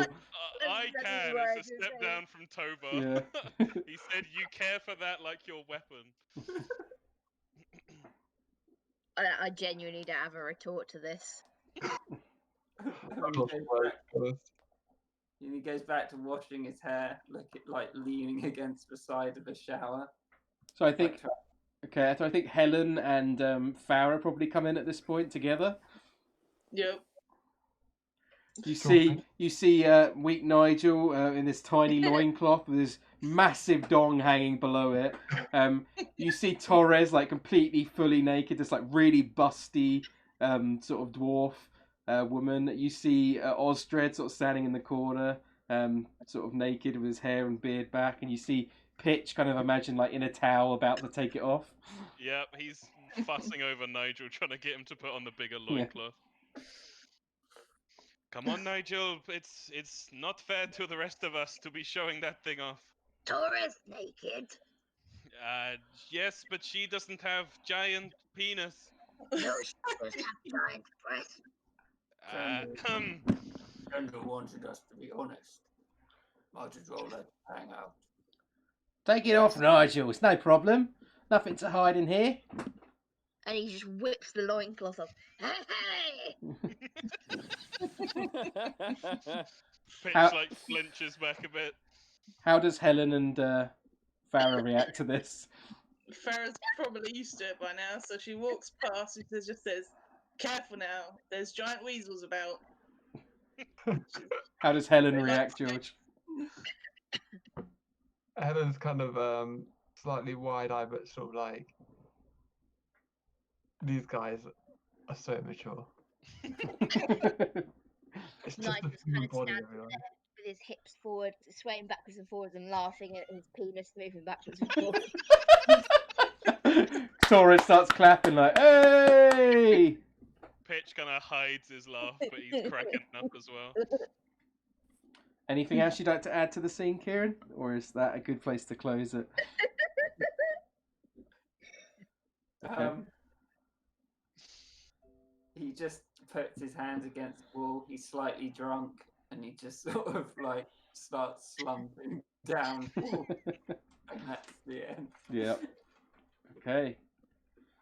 Anja, would you like to roleplay a scene out as weak Nigel at all with anyone? I would like to, I mean, completely ripping off Tom, kind of see to do his when he's like first introduced to the group, because I kind of want to know what people's reactions to him are and how people interact with him. Okay, I like that. So, what would be the circumstances? Is he being interviewed in the same way, or is he? How do you No. envision it? He's being taken on officially by Torres and Drunas, but Okay. they're like introducing him to the rest of the group. Okay, I like it. Who wants to play Torres? I nominate you, Stefan. I quite liked your performance as Torres. If you're happy to play her. Okay. Okay. Anyone want to play Drunas, or I will play her if no one play him if no one else wants to. I Nope. want to be Pitch. Okay, Pitch is there. I assume Farrah is there as well, Hannah. Yeah. Okay, it's before Helen. So we'll say right. Okay. If George, you want to play any of the side characters? No, Helen's there. It's already there. Oh, of course, Nigel- Helen. Nigel's the Nigel most was the recent. last. Sorry, yeah, Helen. So Helen is there as well, and Osdred is also there. If you want to. So right, everyone's got a character to play. So Nigel, please set the scene as you're coming in with Torres and Drunas. Yeah. So rest- Go on. no, sorry, carry on. The rest of you see this gigantic man alongside Torres and Drunas wearing what is pretty obviously a poorly put together wig, and wearing what I imagine. Anja, please describe one of Nigel's fantastic outfits for me. I'll do better. I'll send a picture to the Oh, group yes, chat of please. Nigel's amazing outfits Is that on Facebook or on on Facebook. I have Facebook. worked that out to do the other one. It's a bit awkward on Discord. That's fine. We'll see it on So Facebook. it's just like this, but wearing it's sort of like straining at the seams, and he's and he's got the hat on as well, but his head is so big that the hat's sort of like perched on one side and sort of almost falling off, and his footsteps like as he walks along. Okay, like Drunas and Torres are like struggling to keep up, I think. So Drunas is like just walking alongside. Torres, do you say anything as Nigel approaches the group to introduce him? Sort of looking it up and down, just going.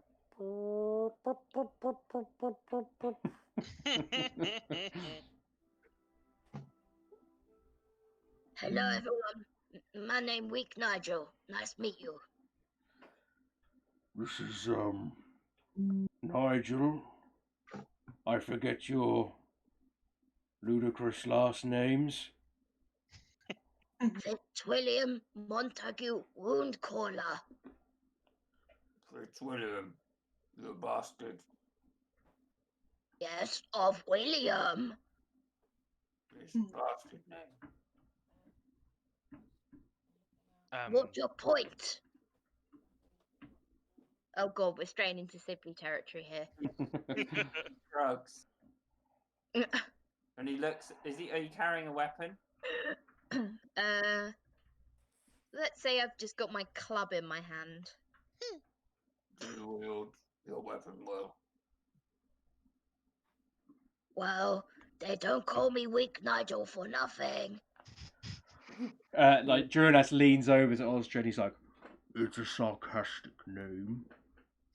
I don't understand. Me neither. Farrah is going to walk up to Weak Nigel. It's like, that's a fancy outfit you've got on. Is it religious? Thank you. No, it's high fashion, yes. I'll make one for you.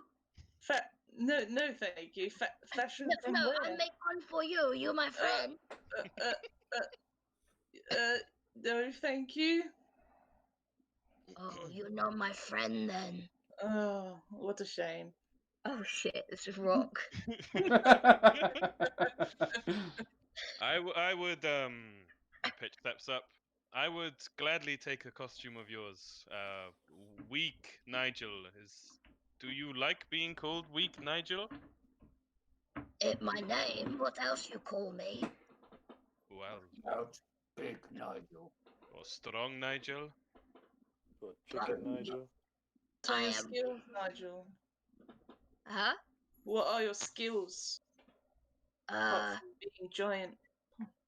I club things, and I axe things. And you dress yourself, I presume.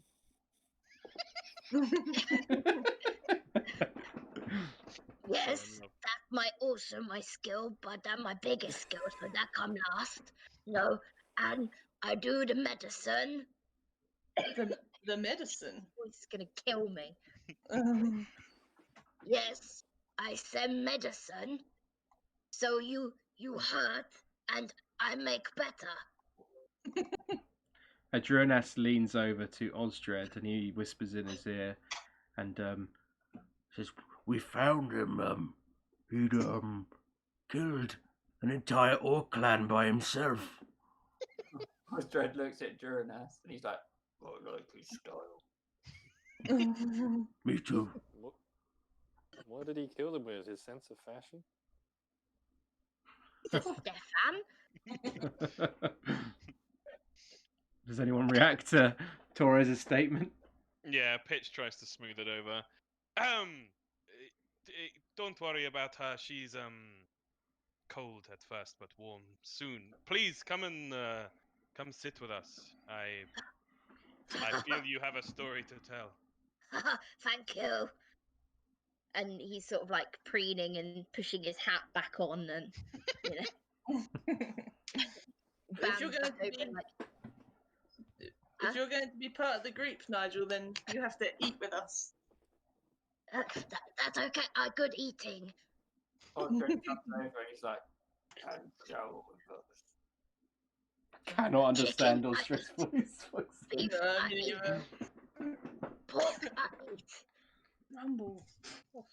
Pitch is looking at Nigel's wig, trying to figure out whether he's like scalped people and put it together, or whether it's like from a shop. It's can from you a see? shop. You Okay. heathen, it's from a shop. And Pitch is looking, but that's Make- reassuring. Make a perception check just so you know. Just so we Okay. see what Pitch actually thinks.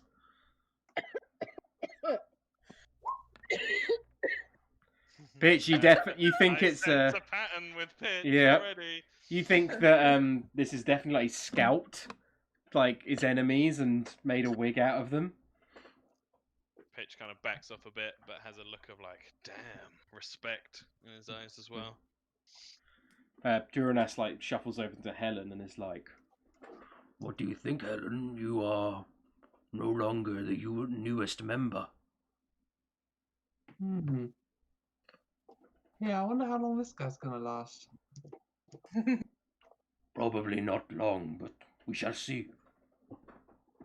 We will definitely see. Yeah. Looks over at Nigel and he's like laughing really loudly, and every time he puts his cup down, the whole table nearly falls over him.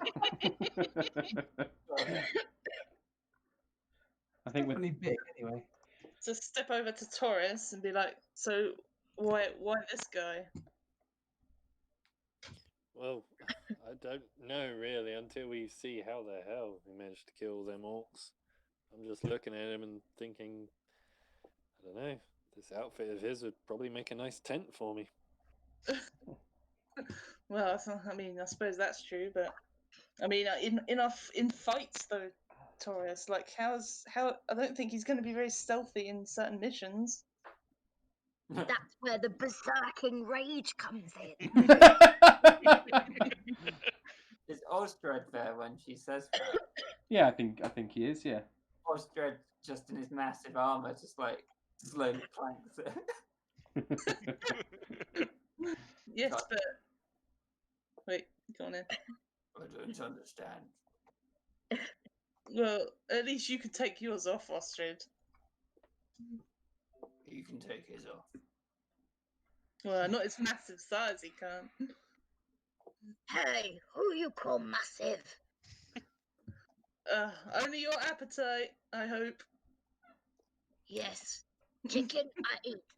Beef I eat. Pork I eat. Vegetables I not eat. And I think with that, that's where the scene ends. To save poor Anya's voice. Right. Helen, do you have any scenes you would like to play out with anyone? No. No? Okie doke, that's fine. Finally, Neville. A bit different. Would Neville like to play out any scenes with anyone? Mum.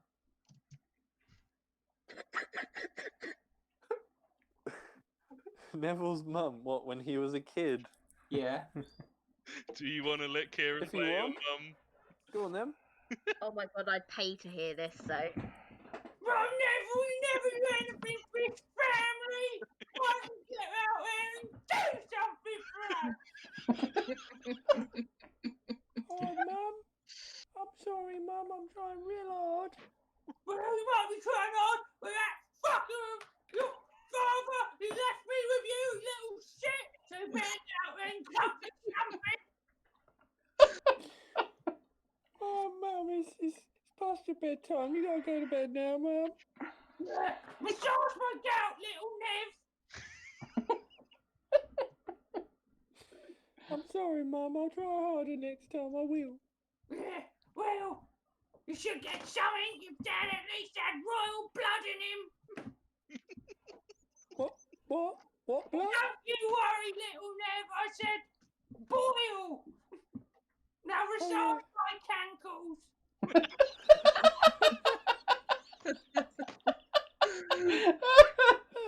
Fucking hell. I think you should let Neville have a real scene. Yeah. Neville, would you like a scene with grown-up Neville? The second half? I think I'm good. You sure? I think that was in. Don't want any establishing thing? You can do one with the Duchess if you want. Um. Come on, Stout. I've been waiting for like 6 weeks to hear Neville's voice. Longer than that. Yeah, I know. Yeah, you can wait till the day. Fucking hell. Bastard. Right, yeah. With that then. Is there any other scenes anyone would like to roleplay out as a group or anything? Sorry. I need now massage my cankles on a t-shirt. Jesus Christ. One day I want to do it that Nigel is singing along to Pitch's music, but he doesn't actually have the like gruff voice like this. He actually just has like my singing voice. Oh, that'd be so lovely. That could definitely Quiet boy. happen. I assume you don't want to actually sing out a scene on. Unless Oh you yeah, I do. can, but not right now. If you want to, if you can think of lyrics. This is where my fantastic folk music knowledge comes in. Okay, Pitch, what song do you want to play for Nigel's song? Well, Anja, would you prefer like a jig style happier song, or would you prefer a sadder, slower song like you heard earlier? A slower, sad song. Okay. Let's go with The Wanton Weave. Okay. Oh yeah, because that's a song I know, Tom. Well, the name's made up. It's. Oh, I you might, see. You might actually know the song. I can actually play the music as well. As long as it's violin by itself. Is that too loud, or is that okay? Well, I don't know the song. It's okay. I was kind of joking anyway, but Okay. Well, come on, we started now. I want to hear Nigel make up a fucking song. I'm not making up a song. I believe in you. If you send me some song ideas, Anja, I can find a solo violin track for it, and we can sort something out. Yeah, that's fine. Okay. Okay. Anything? Does it have to be now or in the future? We'll do that in the future if you'd like. Thank you. Can we? Are there ghosts in Strahd? What was that? Are there ghosts in Barovia? There may well be. You don't know yet. Is one of them Neville's mum? Well, now I've clearly got to make that happen. The spectral cankles appear through the ceiling. He's now it's going to turn Neville into what's his face from It, with the which character has got the mum who's like Oh yeah, the overprotective. hypochondriac. Yeah. Yeah. That mum's based on me, you know. Right, God, this is going to be so hard to fucking DM with all 6 of you talking at once. Yeah, I was thinking that. I'm gonna need to. You just assume I'm not saying anything because you don't understand him. Is there any other scenes anyone would like us to play out, or is that it? Good. I think we're good. Okay. With that, then the last part of the session is simply just any questions you have for me. What's the story? In Balamori. Yeah. Questions. I think so. Oh, I've got a good one. How long will it be until we reach Barovia? You'll reach Barovia in the first session. Okay. It won't be long. I'm not extending things out. So. I know it's meant to be a tough campaign. Mm-hmm. Are there chances to like visit stores and such, or possibly? I won't say definitely for sure, but there'll be something. There'll be something. I will say with 6 people now that the campaign probably won't be quite as hard as it originally is designed, because it's designed for 3 to 5 players. However, I will be buffing up some encounters, but if things get too easy. Obviously 6 people is quite a lot, but I think it kind of balances itself with the fact that Stefan is punching people, and that's it. You say it like it's a bad thing. Yeah. So it's kind of Who 5. do you think has the highest chance of dying first? Ooh, that's a good question. Me. I don't think it is Nigel. I think Nigel will survive because of his barbarianism. Let me have a quick look and see what I think of people's HPs and stuff. If my internet wants to load, which I don't think it will. I can just look at it on here. You know what? I'm just going to say I think Neville's going to die, because I think the rest of the party are going to just Pedro him, where they just come to an agreed thing where they just go, we've got to kill this guy. Oh my god. Depends if he's in the way. Yeah, he's not wearing any armour. And he's not wearing any armour either. Yeah. He's basically a buffed commoner. Us as characters, though, can give him stuff, though. Like, You give can him indeed. armor. You can indeed, yeah. Yeah. He's an outsider Farrah. We're not giving him anything. No, true. If he starts getting in the way, I'm kicking him out. Yeah. Is there anything other questions for anyone? I mean, I was always under the belief, isn't it Neville that's hiring them? He is indeed at the bit. Well, if you now you revealed that, Stefan, we hadn't revealed that before. Neville is hiring you as a group, Okay. Yep. as joint with the Duchess. Or the Duchess was not hiring, but she's kind of she's playing mediator. Let's put it that way. Okay. Yeah. So Neville Okay. is hiring you to perform a job for him. Okay, well, in that case, then he's like a client, and he will be protected essentially. Yeah, true. Yeah. We can't kill him. We got to protect him. And I'll say, since Stefan has revealed that, then I can also reveal the sort of start of the campaign for you, essentially. Let me That'd be just cool. quickly get it up. It would be good to have it. I just wanted to mention it before they start planning the 100 Yeah. ways to kill off Neville. So, at the start of the mission, you are being invited to dinner with Duchess Morwen Daggerford, and I will roleplay this in the session, but I'll give you a little bit of insight. I'll read this out to you because this is what the Duchess will be telling you in the dinner. The Duchess will be saying that there's werewolves in the mist. We've heard these dreaded words spoken again and again by farmers, merchants, and adventurers alike. The hamlets east of Daggerford that Neville here has ownership of have fallen prey to a pack of werewolves that spills out of the misty forest on nights of the full moon, cloaked in crawling mist that seems to follow them wherever they go. The beasts spread death and mayhem, slaughtering adults and stealing children before retreating back in the woods, and we've sent some of the town guard to try and combat this menace, but to no success. And this is why myself and Neville call upon the Iron Oath. So, at the start of the mission, that is going to be the start of the mission, essentially. Anja, we can hear that. Yeah. Sorry. So that will be the start of the mission campaign. Essentially, is that you're being hired by Neville to protect his hamlets from werewolves. Oh, I did have a question. Yes, go on. How much of these characters that we've made up, and also Drunen and Torres, are going to be with us? None of them are going to be with you. I'll say that now. I wanted to create these characters to create like a joint backstory for you all. So when you're sitting around a campfire or you can recall and just create these kind of role play modes together. I think it just fleshes out the history of your characters together. So now you've got this joint history together, and you can go into the campaign from there, basically. Be talking about selfie photo, taking our portraits together. Exactly, yeah. So that leads on to my only question I really have, which is, do we have, because we are a company, do we have a proper authority figure? Is it Farrah? With a lot of us going around. Well, I'll say that outside of Barovia, it would have been Torres. But once you enter Barovia, you'll be going on a mission with the six of you, including Neville, who's obviously wants to show you and take charge and show you around his hamlet like the salesman he is.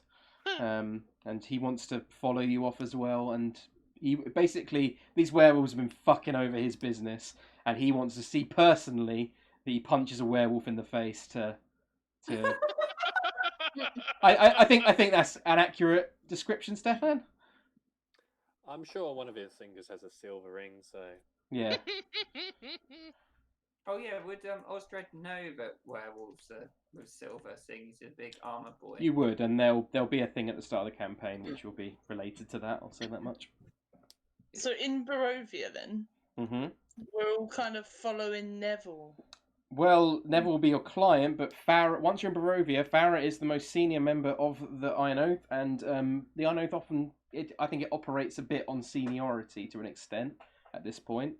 So Farrah would be the most senior member who would likely take charge, but I think it's going to be interesting, because I think characters like Weak Nigel, who are newer, and Helen, who are newer, might decide Neville seems like a more capable leader, so maybe we want to side with Neville a bit more, and it might create some conflict, I think will be interesting. In the company, or seniority by age? I think it's seniority in the company. No, but some characters might think so. Well, yeah, 100%. Yeah, that's another point of tension that potentially come up. Neville, you're gonna die. Goodbye, Neville. That's what you think. Any other questions? No. No? I'm good. Cool. Then that's that. Session 0 is donezo. Hope you all enjoyed it. Hey. Thank you.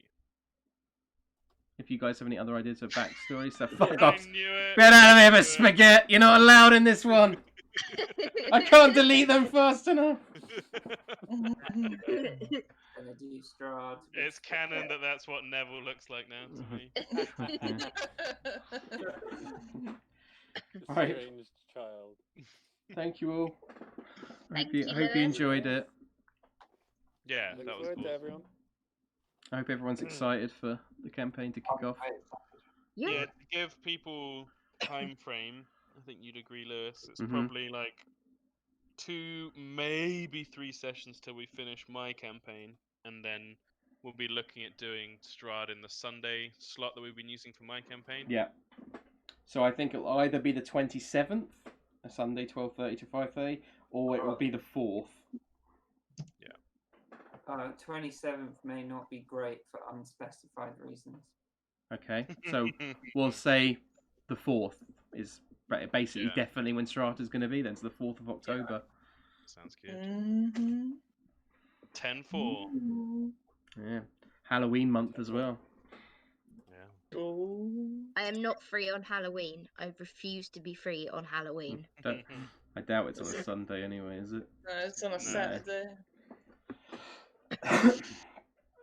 Right. Goodbye, Sorry about everyone. all the coughing and sniffing. I didn't even notice this time, to be honest. So Gone blind to it. She has been tested, don't worry. The old Rona. The old Rona. Rona Rooney. I am officially Rona free. Thank you very much. She's just got standard Anja plague. Come in. The Just Eat flu, as they call it. Or if you work, it would be so much better if you worked for Deliveroo because it'd be in the Deliver flu. But you know, yeah. Amazing. Oh dear. Right. Good night, everybody. Good night, Okay. everyone. Thank you for Good today. night. Lewis, Thank that was you, See you Lewis. later, boy. See you later. Bye bye. Bye.